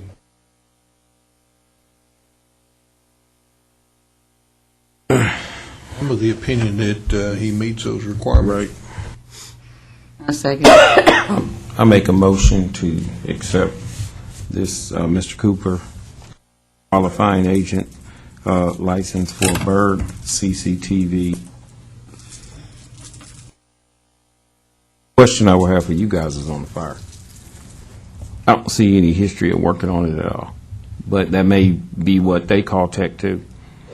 The only thing you're reviewing is his associate's degree. Right, okay. He's already passed our test. I make a motion to accept this associate's degree as proper education for this application.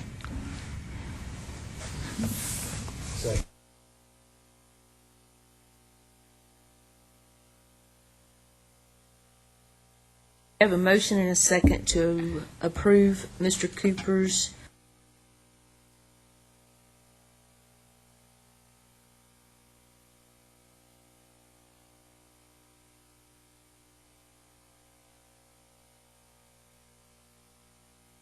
Aye. All opposed? Motion carries. It is granted.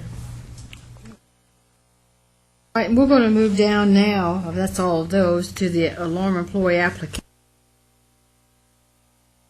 All grouped together is what makes it a little awkward. Take a break. We'll take a 15-minute break. Ready? Okay. We're going to reconvene this May 16th, 2013 meeting. System Contractors Board. Next on the agenda are the Alarm Employees Application Review, and I think Exhibit O is the next one. Yeah. You'd look at Exhibit 0. So it says 0, it's O. I want to specifically bring your attention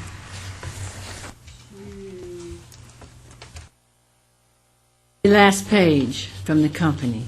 The company is not going to write a letter. The QA is not going to write a letter. So, two things here. One is the application, so let's go ahead and look at it. This individual was convicted of assault and spent 5 years on probation. Now, it was back in the early 80s, late 80s, I mean. But it was still a conviction, so that's why I wanted you to look at that. And then any time that we have these, we do ask for a letter of explanation, documentation, and a letter from the qualifying agent. And I hadn't found where it says we have to have that either. But we do ask for that, and this company says, no, we're not going to provide it. But there's not any requirement other than the fact that we've been requesting it. I think you're exactly right. A letter from the QA in support of an employee can carry a lot of weight. It did with Mr. Height this morning. His personal appearance carried a lot of weight, in my opinion. If the QA is not willing to write a letter, then we have to take that and weigh it as it seems to be. Well, I think what I'm asking is, do I have to ask everybody to give me a letter from the qualifying agent on a criminal background? Well, If the qualified agent won't give a letter, they don't want to lose their license over They don't a trust registered the employee. Here's the deal. Xfinity is such a larger company than Mr. Height. You know, he probably knows all of his employees. But you get into Comcast and Xfinity, my area, and they really don't know who's under them. Well, So there's they're nothing afraid to in put your their statute QA license. that says that the QA has to know a thing about the background. Right. I would think that it would be appropriate to continue requesting a letter. If they choose not to submit one, then we just take that as it is. That certainly doesn't speak to the advancement of the employee's position. But on the But other it shouldn't hand, hurt the employee either. it may or may not, depending on how the board views that. But, Mr. Roberts, if you don't require it in your law or your rule, how can I say you had one and you didn't, and I treat two people differently? No, Based on their the background. board has to weigh the decision, but please continue requesting a letter from the QA. If they choose not to submit one, then that's their choice.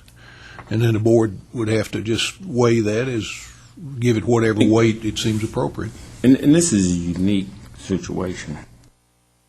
Yes, that's why I'm bringing it to your attention. I believe this is the first time I've ever had someone say, no, I'm not right.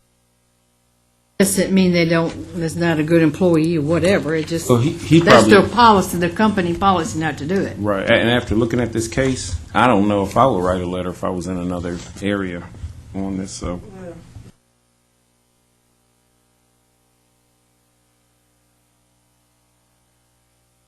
Whole thing. Because there's nothing else on this woman whatsoever.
They're not the person that hires these people normally. Problem we had, I'm going to explain that a little bit now. One of our other programs, it's the locksmith program that says you cannot hire a known felon. If you know that you're hiring a felon, that is against their statute. Yours doesn't word it. I mean, yours is not like that. It's just good. Yeah, and I think it's more wise clear. because, we've had some instances where someone's been convicted of a felony that really did not negatively reflect on their ability to be in, or our judgment reflect on their ability to be in the industry. Background check on that individual before they hire him. Yes, exactly. That's what it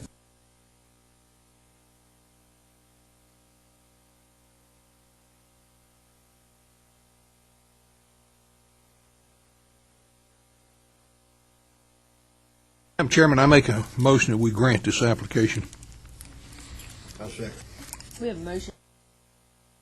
It's employee registration for Exhibit O. All in favor, voice by saying aye. Aye. Aye. All opposed? Motion carries.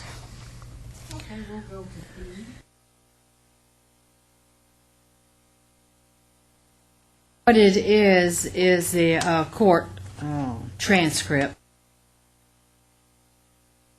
Page there, it was like 327 of '07 retail theft pled.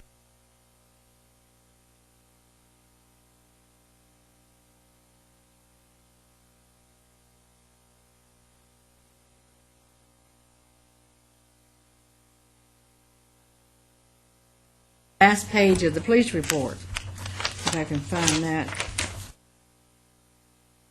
Actually tells you more about what's going on with it than anything, than trying to read that whole transcript.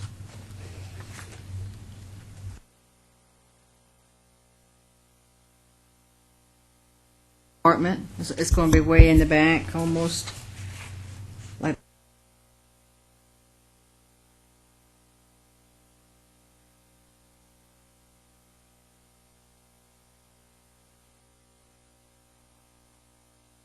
Other charges I had are 73 of '08, narcotic equipment, controlled substance, a couple of times.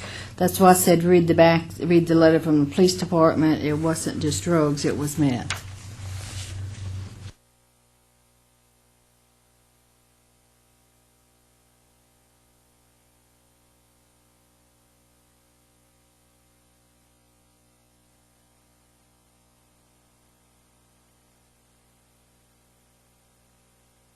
Like the last eight page, 9, 10th, 11.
sad part about it is she's coming anyway.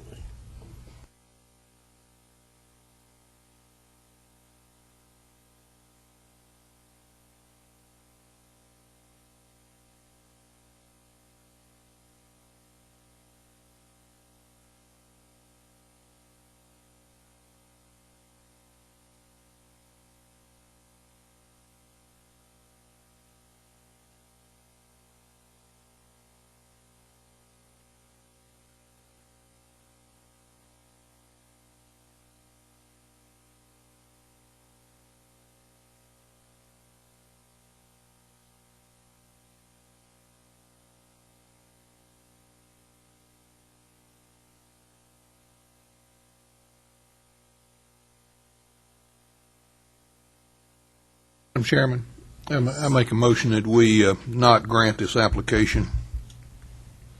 Second. What grounds?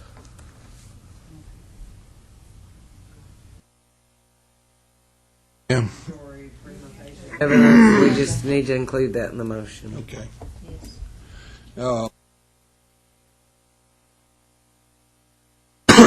Maybe we need to expand the motion to include based on the record presented as prima facie evidence of poor moral character.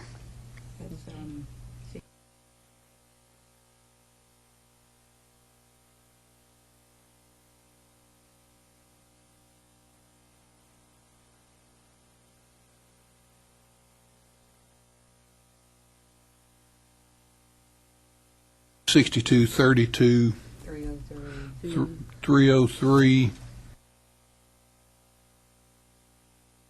Subparagraphs 9A and 9B then.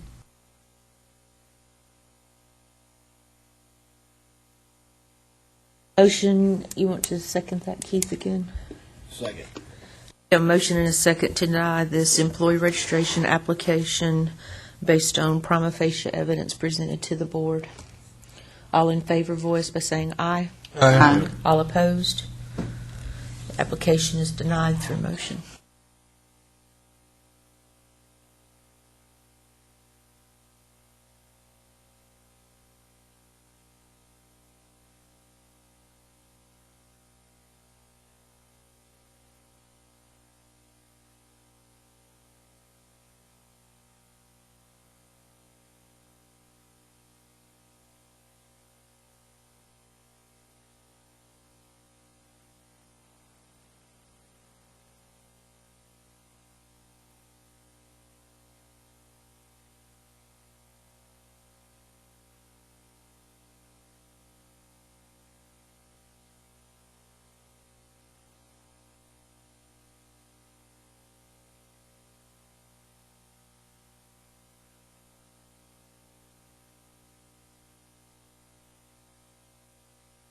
Explanation? Yes, ma'am, you have an explanation. Okay.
qualifying agent who wrote a one-liner for all his individuals, and He never shows up in support of any of his.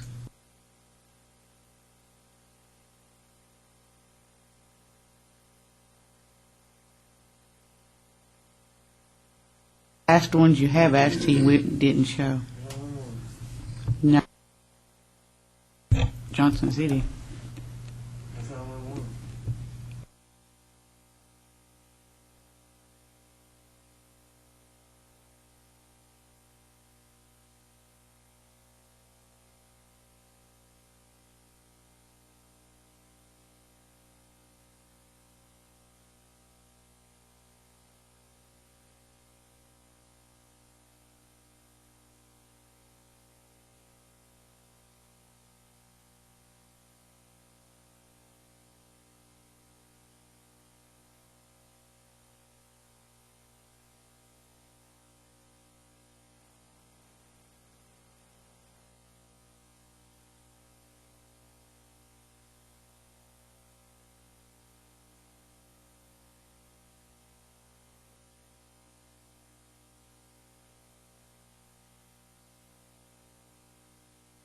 Case.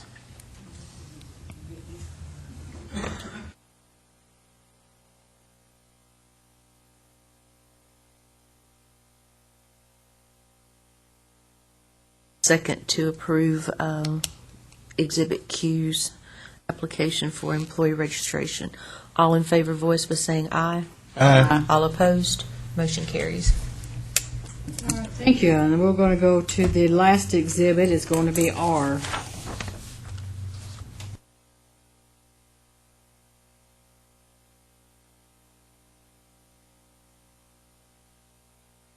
I'll read what I wrote. It's in 2002, guilty of shoplifting. 2004, guilty of criminal mischief.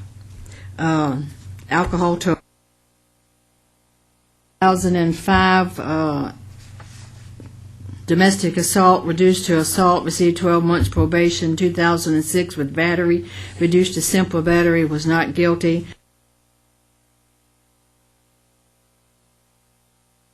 Abuse. But you can read through there.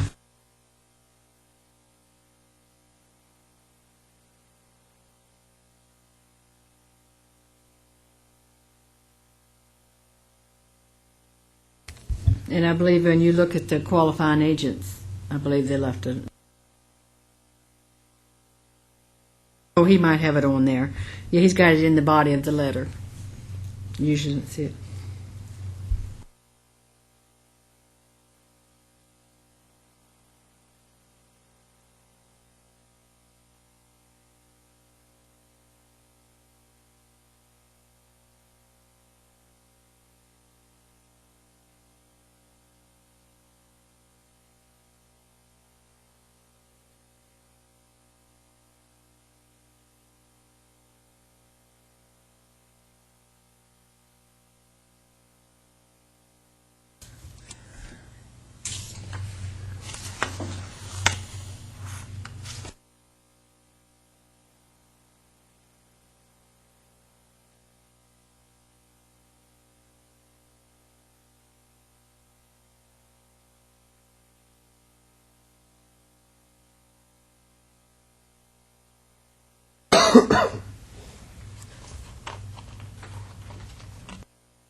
Time's up.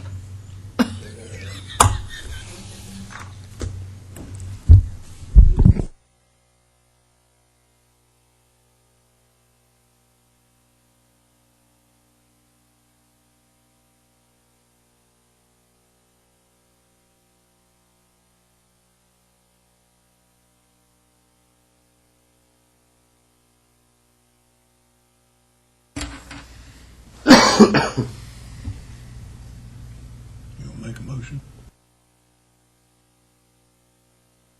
I would make a motion to deny Ms. McDonald her registration.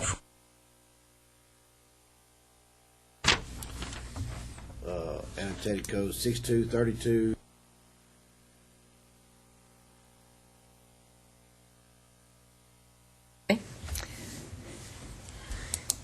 Second. We have a motion and a second to deny this employee registration application.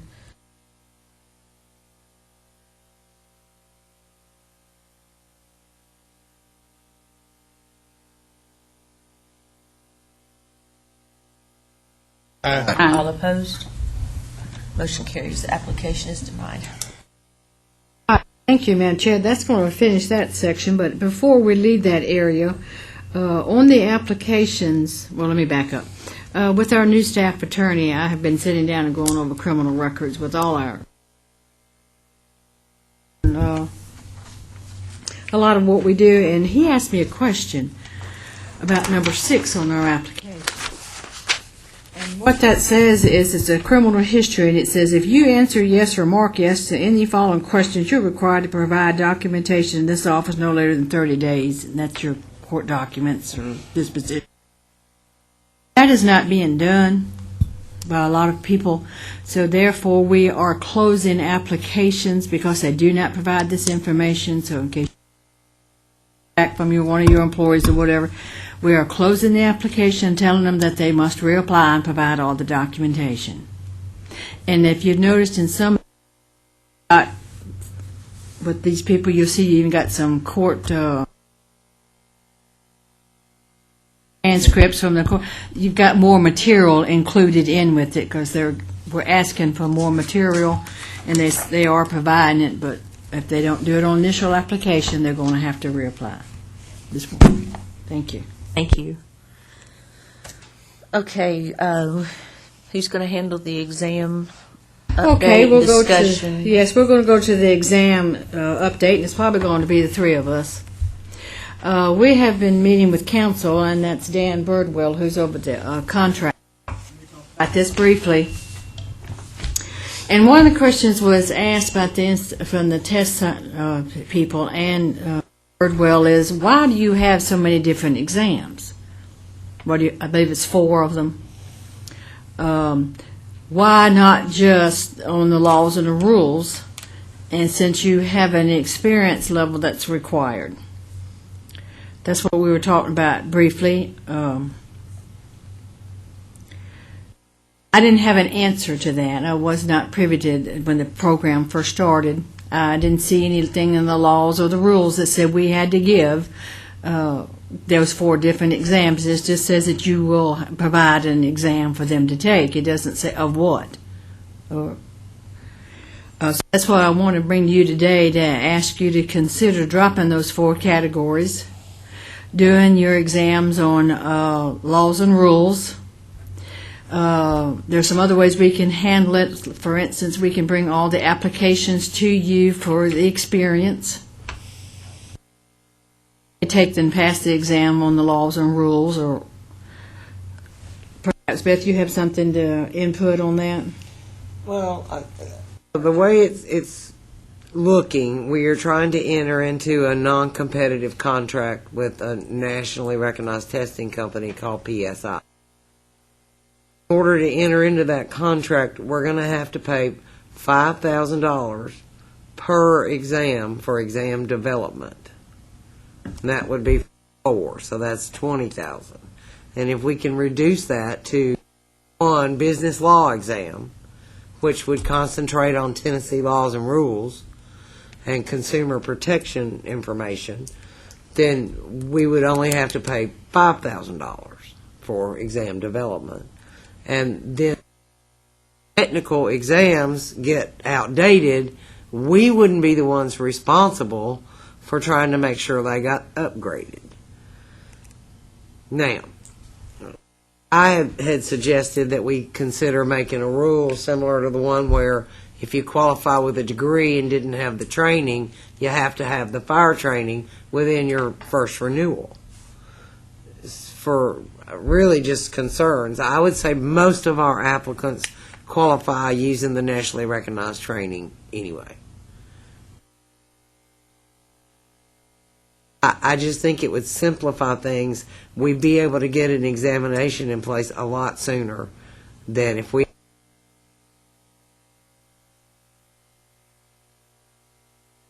In the 4 categories, that's the fire, bird, CCTV, and monitoring. Yeah. So in other words, all the technical testing on that would kind of go by the wayside. Test on, like Tennessee, it would be like your basic business law exam for Tennessee licensure. And then depend on the qualifications, experience, and y'all's review of their degrees or whatever to meet the other requirements. If I had a liberal arts degree, I could put in a fire alarm at a daycare center as long as I could read the book I mean, and a pass the liberal test. arts degree is not listed in the law. Well, I mean, if I had a 4-year degree, it'd be anything. No. What I'm No, asking. It's not. No. It's changed. No, you can only use electrical engineering and now industrial technology and computer technology. Those are the only degrees, and the associate's degree has to be in electronics technology. It can't be in anything else. That's the only thing acceptable under the statute. And you've still got to have the required experience just even to be eligible to apply.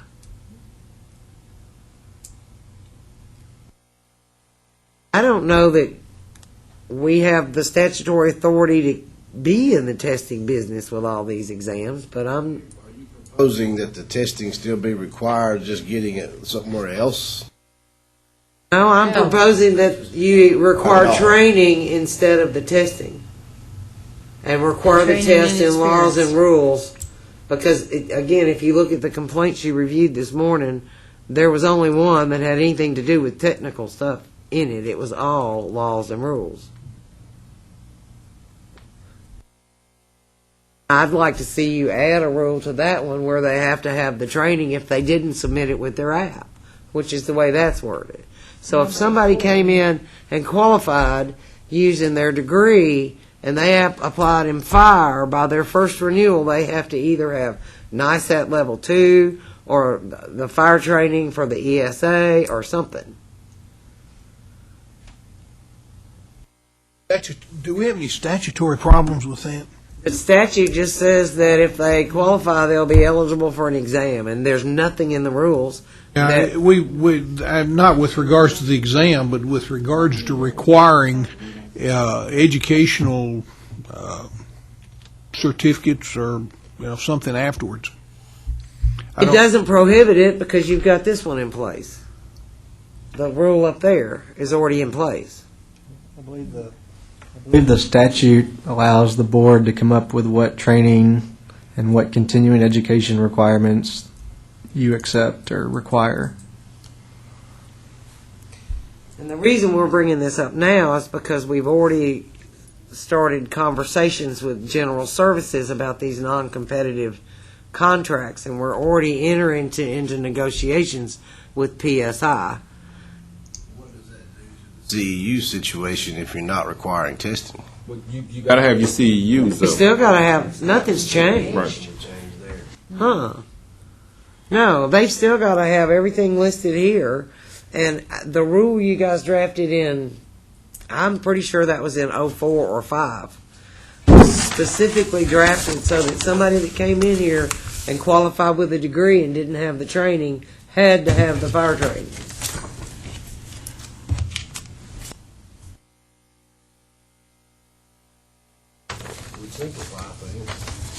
It really would simplify people trying to get a license here.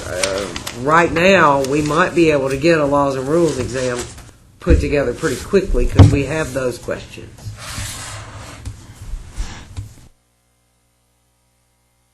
How people act in categories. They'd have to have the training. Yeah, they still. We'll need a rule on that too. Right now, they have to add a classification, they have to submit the app and prove they've had the training. And if they qualified with a degree, I think we could make a rule that said when you add a classification, you have to provide documentation that you've had the nationally recognized training. Right now, they're having to get that and take a test.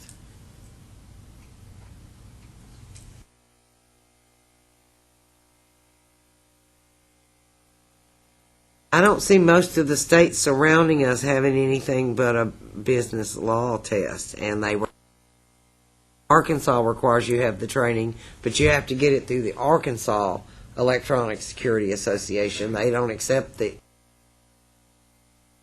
Alabama requires a minimal exam, but I don't. Virginia has technical training, but you have to go to their offices to get it. Arkansas has police training. It's like a Well, but security guard. in order to get a license in Arkansas in the alarm, and even for the employees, they have to go to the Arkansas Security Association training. Test is not alarm. It's more. Right. It just seems to me that. And how much is each exam? Cost the applicant? Right now, they're talking $125 per test. So it would be an increase to the consumer.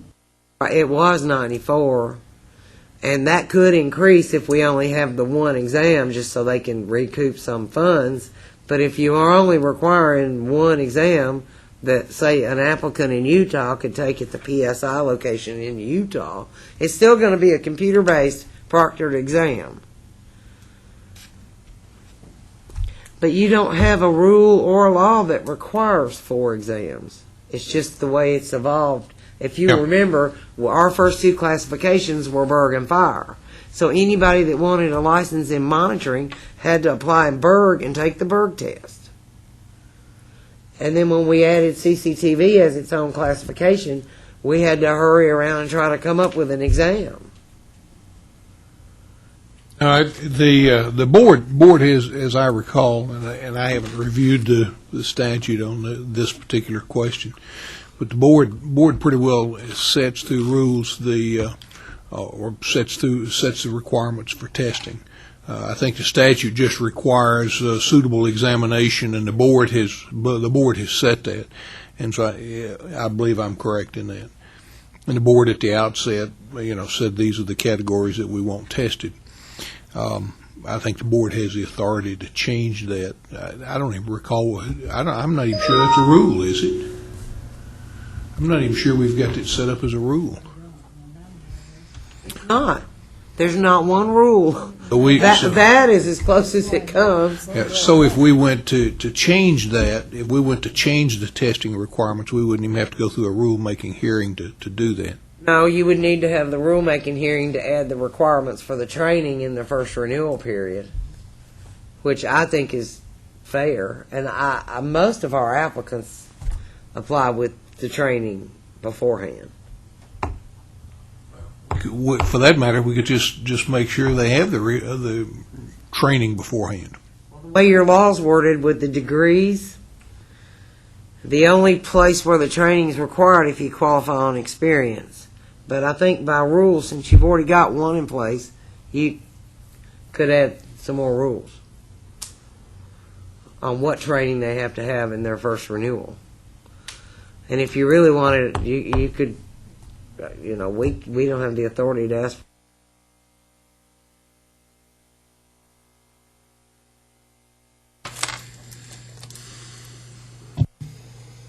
But I do think since it's a board decision, it'll kind of require a motion, and if y'all would even consider it.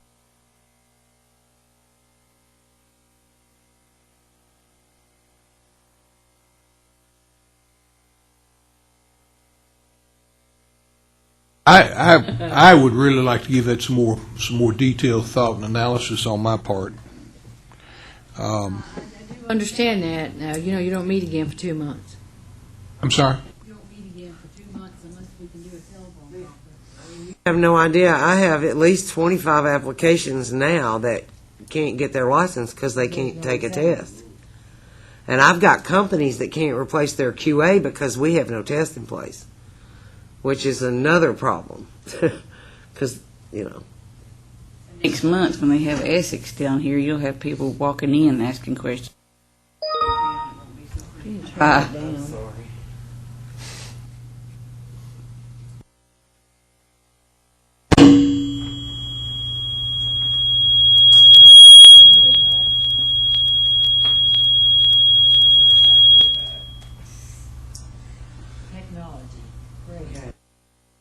Okay, anyway, I mean, literally, we're in the middle of getting the contracts approved. These are and questions that they've asked me to bring before the board so we can move on with them.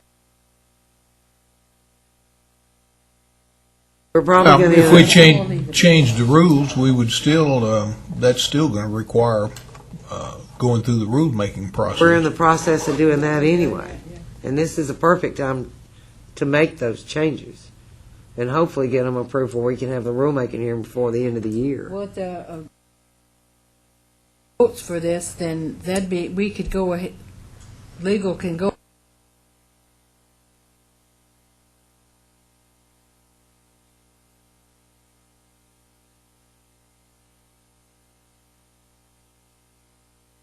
Josh, if we did this and we changed the exam to just to be a business law exam, and then we write the rule and it doesn't become effective for, say, 7 months, okay? But it would be effective to anybody that qualified that way. Or would anybody whose license had been issued before that rule became effective not?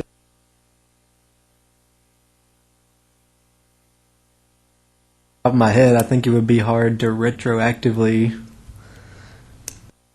act that rule upon people who Get their license got in the that next in few the months. interim between. I mean, that might be a problem.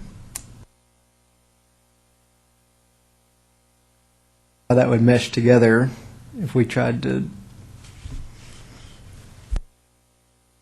Requirement, as part of the renewal requirement, it should apply to everybody. Apply to everyone after the Rule date, into effect. yeah, after the effective rule date. But we're talking about two different things here. I'm not sure I would agree with you, Josh. I would feel like that if we put a rule in place, that it would be effective the day of the rule. If they go through the testing process now, and the rule doesn't take effect for 7 months, and we put the requirement on them that within the first renewal period, they would still have time within that first renewal period to meet the requirements. I mean, it wouldn't be a necessary burden on the particular applicant. I think we could do that. You're saying that we could not apply that to anybody that got their license under a revised board testing procedure, but I'm not sure that I would agree with you on that.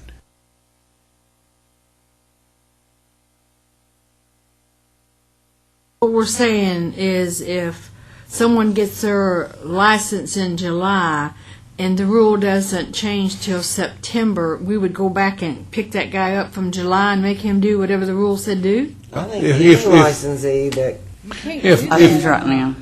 If the You can't rule, get a license now, well, can you? but let's take the case Oh. there. If somebody got their license in July, their renewal is not going to be for 2 years. See, if our rule went into effect in say December, 6 months later, then they'd still have 6 months within the first year, so they could comply with that. The fact that the rule wasn't in effect at the time that they got their license, I don't think would have any particular bearing on their renewal. That's some more detailed question that would require me to specifically research that point before I could properly advise the board at this time. I think that would certainly be the case. And I'm not trying to pick on you, Josh. I just I understand that. yeah. We couldn't go back and retroactively change their requirements for them to get their license initially. I would fully agree with that. But to establish additional requirements for them to get their renewal or I would think if the rule Anyway, became we'd have to effective give that some more before study. they came up for renewal, it would be in effect. But see, the renewal, I know what you're saying, I'm just. but see, the renewals, prepared to give renewal would be definite 2 years answers. off. Right. So we could conceivably have somebody that got an application, that got their license, and then it's 2 years before they come up for renewal. And then we would only be basing their qualifications or our recognition of their qualifications based on their educational experience, which has been greatly broadened by our General Assembly through the statutory change that we've talked about earlier today. And whatever experience requirements that they might bring forward. I think that's weakening the process dramatically, and I guess I really have kind of a problem with that. To do that to save $20,000, it wouldn't be saving $20,000. We'd only be saving $15,000. I'm not real comfortable with that. You're saying your trade's not worth it? Well, we're not here to discuss the money. You have the money. I knew There's that. no final Well, number anyway. No, no. We haven't entered Oh. negotiations. That's right. We don't This know is what the very start. We're just starting. So where are we at now on this discussion? Are we at the yes or no? We're going to eliminate those 4 exams. 1A, and then B, we're going to have to write a rule for the continuing.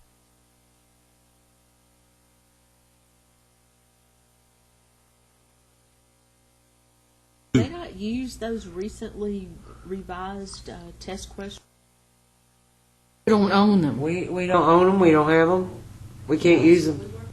Yeah, Yes. we don't own them. Testing agency. You have to owns start those. from scratch.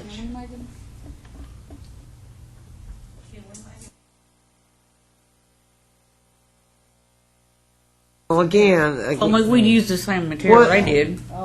PSI is talking about, again, the possibility of gathering subject matter experts all over again. I'm going to assume you want to keep the same references and concentrate. Yeah. Having a webinar to develop more test questions. Start from scratch. Would the NTS have anything like that that could be moved into an examination phase directly? And again, I don't know. I haven't explored that. I have no personal interest in that other than looking for a solution. Well, to they a would problem. have to release their test questions to us, and they also have to have viable references that may or may. What are we going to try to use the ESA training manuals for references for the exam? Again, And they're already getting tested on that by NTS. you go in sole. What you're saying is you want to go with sole source with PSI. PSI, is that it? Yeah. Okay. They don't really have. And they're going to develop the questions and all from scratch. Well, they're going to have to. Okay. What would NTS be in a position to do a sole source negotiation and develop the questions from scratch? And they wouldn't be developing relevant from scratch. They've already got lots of questions because they do that on a regular basis. I'm not promoting NTS from any particular vested interest in it. It's just that NTS teaches this stuff all the time. They're true experts in the field. PSI doesn't have a clue. They're relying on outside experts that I wouldn't really question, but PSI is strictly a testing agency. NTS is a professional educational training school. That's exactly what it is. You're talking about going into a testing situation sole source with PSI. Seems like to me it'd make more sense to go into the sole source negotiation with NTS. I understand, but you see where I'm coming from, and again, I'm not really advocating that. I'm not a real fan of sole source. There are times when you have to do that, but I guess I just have a real reluctance to dropping our testing procedures back to just an examination on the code and the statute and the rules. and maybe basic business practices. I just have a problem with that. What's the rest? I'm the only one talking here. What does the rest of the board think? Thinking on the sole source, I guess I'm also agree. thinking on at time for renew, we've got some requirements we're gonna put on them. So, and I'm also wondering, I apply for my license, I take the test on the laws and the rules, and have a letter or whatever that states the company I work for, my experience level. Well, so you tell them they all have to come in and talk to you. That's going to be the confusing. That's the part we probably have to have some guidelines on. You following me?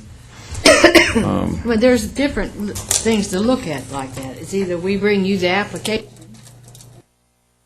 The point that the legal was making, there's nothing in your law that says you can do that. Why did you do that? And I didn't have an answer.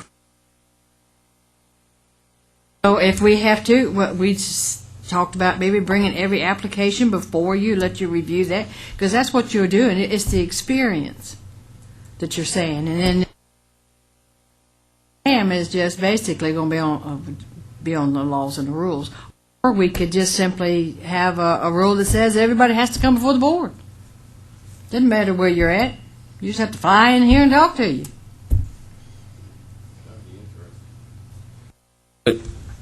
There's different ways.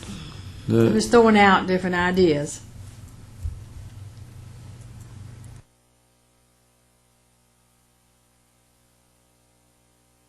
It's going to take some thought. Fine. For the simple fact that, say we did bring people in, anytime you wanted to be a QA, you come in, we'd have to verify some of the information they're giving us. Sometimes we'd have to ask a question about a company that we had never heard of this morning. We verify all the information Okay. when we get the application. We do that. Okay. So I think what where we're finally at is we're going to table this. Further discussion, further thought.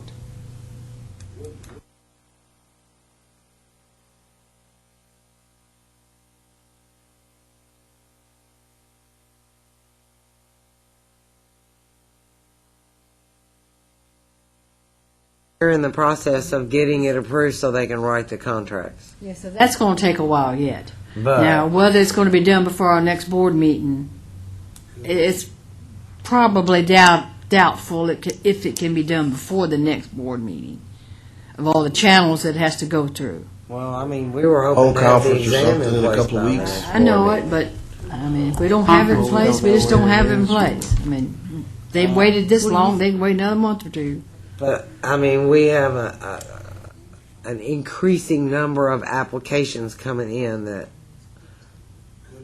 Could we do either something like a phone conference in a couple of weeks? Or Okay, you can think about it, but you can't discuss it among yourselves once you leave here. I mean, Sure. You know, be advised of that, so. Or- Could we schedule a teleconference for like 2 weeks from now? Or us maybe have another quick meeting and join it with something else. Maybe some hearings or something, I don't know. Latter part of June? We don't have time to schedule a hearing that quick. You have to have so much notice to the response. Consider We can set up a, doing like an informal type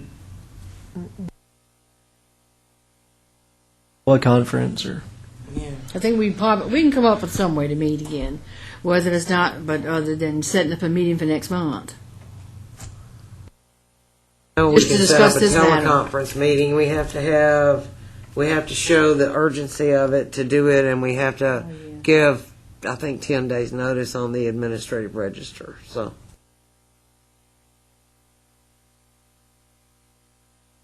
Yeah, but we had to have enough notice, but we have enough notice to set one up, even if it's the first week of June.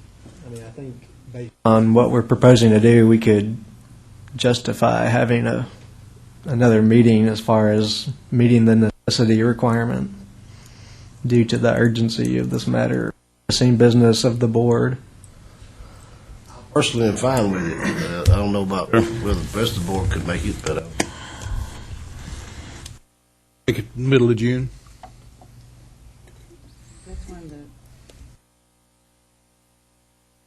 Speaking generically towards the Well, middle of again, if June. ESX is going on and you guys are going to be in town, we could actually probably have a regular meeting if some of you are going to be here and the rest of you can join by teleconference. We can set it up with the Polycom. I think we need to review this further in our own minds, and postpone the decision on this until we can review it a little bit more. I said that at the outset that I'm really not comfortable, and I want to sit down and analyze this thoroughly in my own mind. I don't know how the other board members feel, but I think if we could postpone this until relatively the middle of June, then that would give me adequate time to consider it and consider the ramifications of it. This is a big change, and I don't think it's something that should be rushed into. I think we need to give it adequate thought. I look at it as a significant weakening of the processes that we've set up to ensure that the people that are overseeing the actual installation and operation of alarm companies, and I don't want to see that weakened. In fact, compared to surrounding states, we're weaker than they are now, and that's another concern, maybe another item for another time. But I'd like to see us postpone this thing till, like I say, the middle of June. Some date that could be set up, and I'm being a little bit. The reason I say that, I know I'm going to be gone, be out of the country the first 10 days in June. That's the reason I'd like to see it postponed till after I get back. Well, if things move forward with the negotiations and setting up the contracts, we'll just have to move forward with what we've got, I guess. They're not moving forward. Which is what we got. They can't move forward Have anything. because we don't have the test questions. What we got, Right. No, as far as going ahead to try to negotiate the 4 exams and Right. the reference books you picked 2 years ago and the percentages of concentrations that you've already approved. Well, again, it's not that old, but Table that for now, and we'll see if we can't set up another meeting, and sometime maybe at the end of June. Oh. Some members can participate, other ones by phone. we have a PI board meeting on Friday, June the 14th. Would we want to do it like that Thursday before that, the 13th of June? Is anybody available? Okay, what about the following week? We have a PI meeting. We have a PI meeting. I've already got that set up with Robin.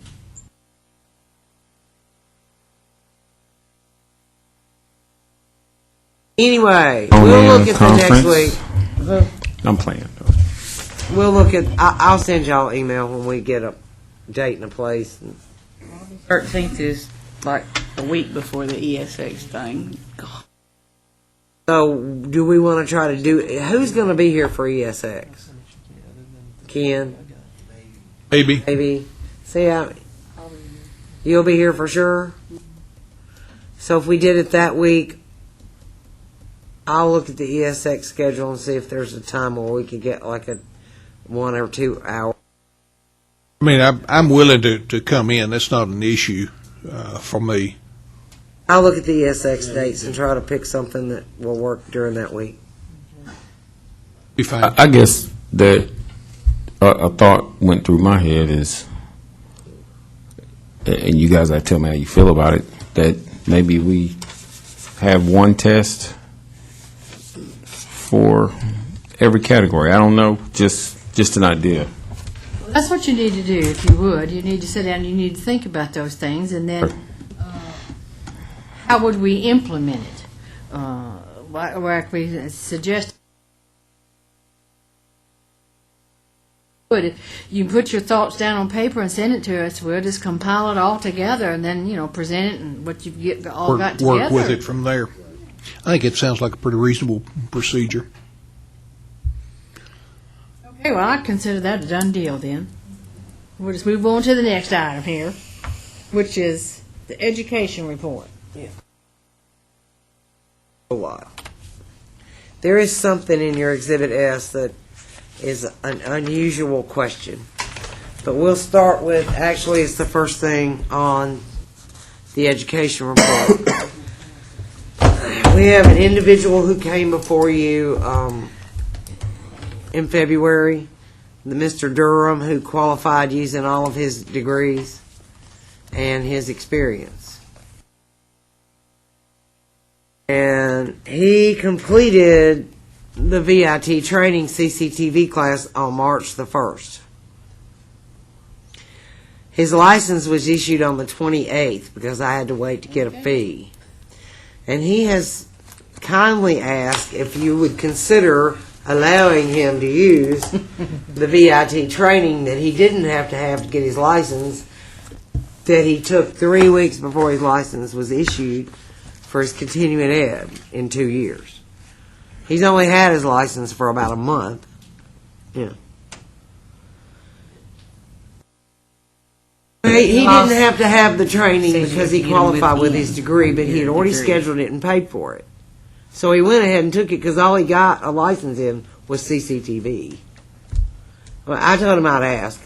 Y'all have given me permission in the past, if somebody already has their license and they come up for renewal and a couple of their certificates were somewhere like within that 30-day window before their last expiration date, this would fall under that, but since he didn't actually have a license at the time, I just couldn't say yes.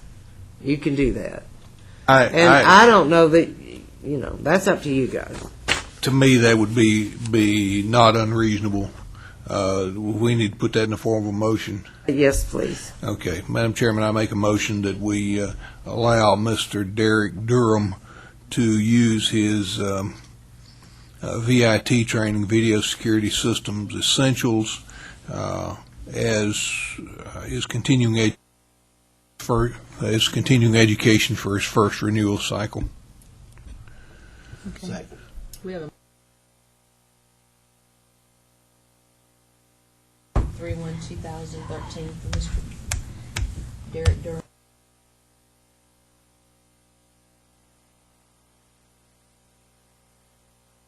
Aye. All opposed? Motion carries. They must have adjusted. Bring that down to your mouth, Vivian. Your voice is so light. Okay. There you go. Okay. The next thing that we have is something I sent to Keith to review. Arthur Primrose had sent in actually considerable amounts of the CEDIA training regarding networks, twisted cable systems, wireless network technologies, advanced wireless network technologies.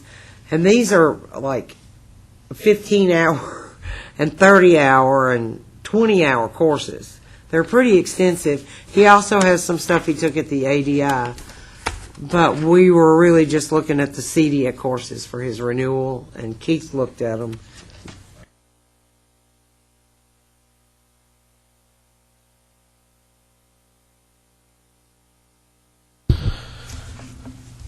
Where is it? I would make a motion to accept the submitted courses that he's taken for his.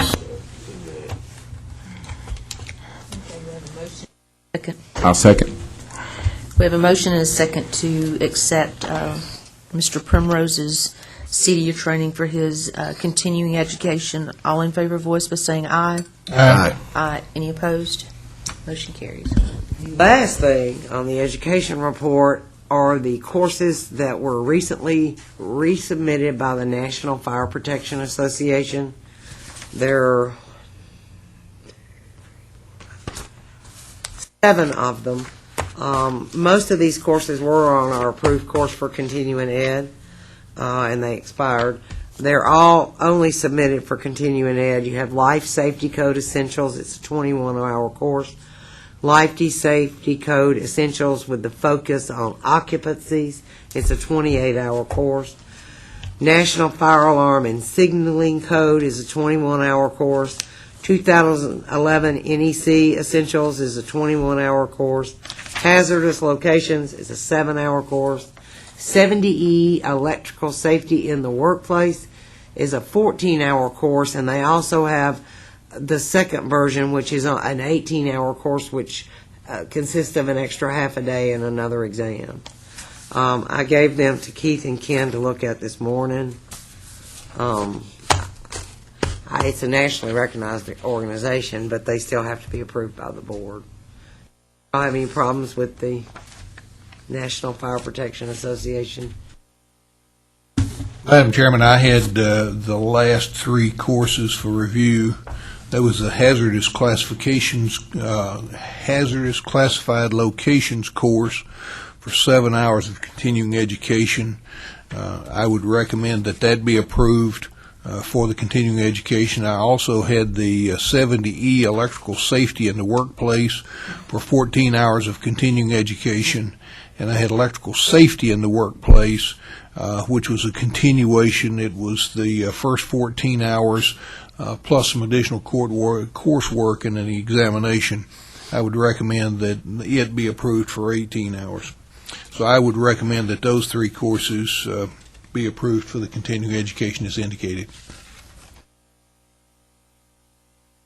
As well, I had the remaining courses, which was National Electrical Code Essentials for 21 hours, National Fire Alarm and Signaling Code for 21 hours,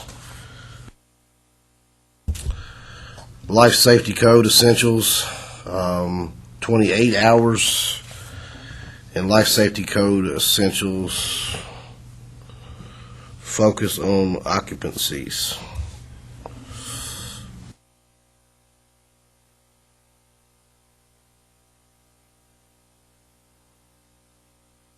Total, 4 total that you reviewed? Yes. Okay. And submit these for approval as well. Make a motion that we approve the courses that Keith and I have indicated. I'll second. We have a motion and a second to approve the list of classes provided by the National Fire Protection Association for continuing education as read by Mr. Harvey and Mr. McKenzie. All in favor, voice Roberts by saying aye. Aye. Any opposed? Motion carries. We're ready for the unfinished business. Does anybody on the board have any unfinished business? The audience? Any new business? Speak now or forever hold your peace. This meeting is adjourned. Thank you all.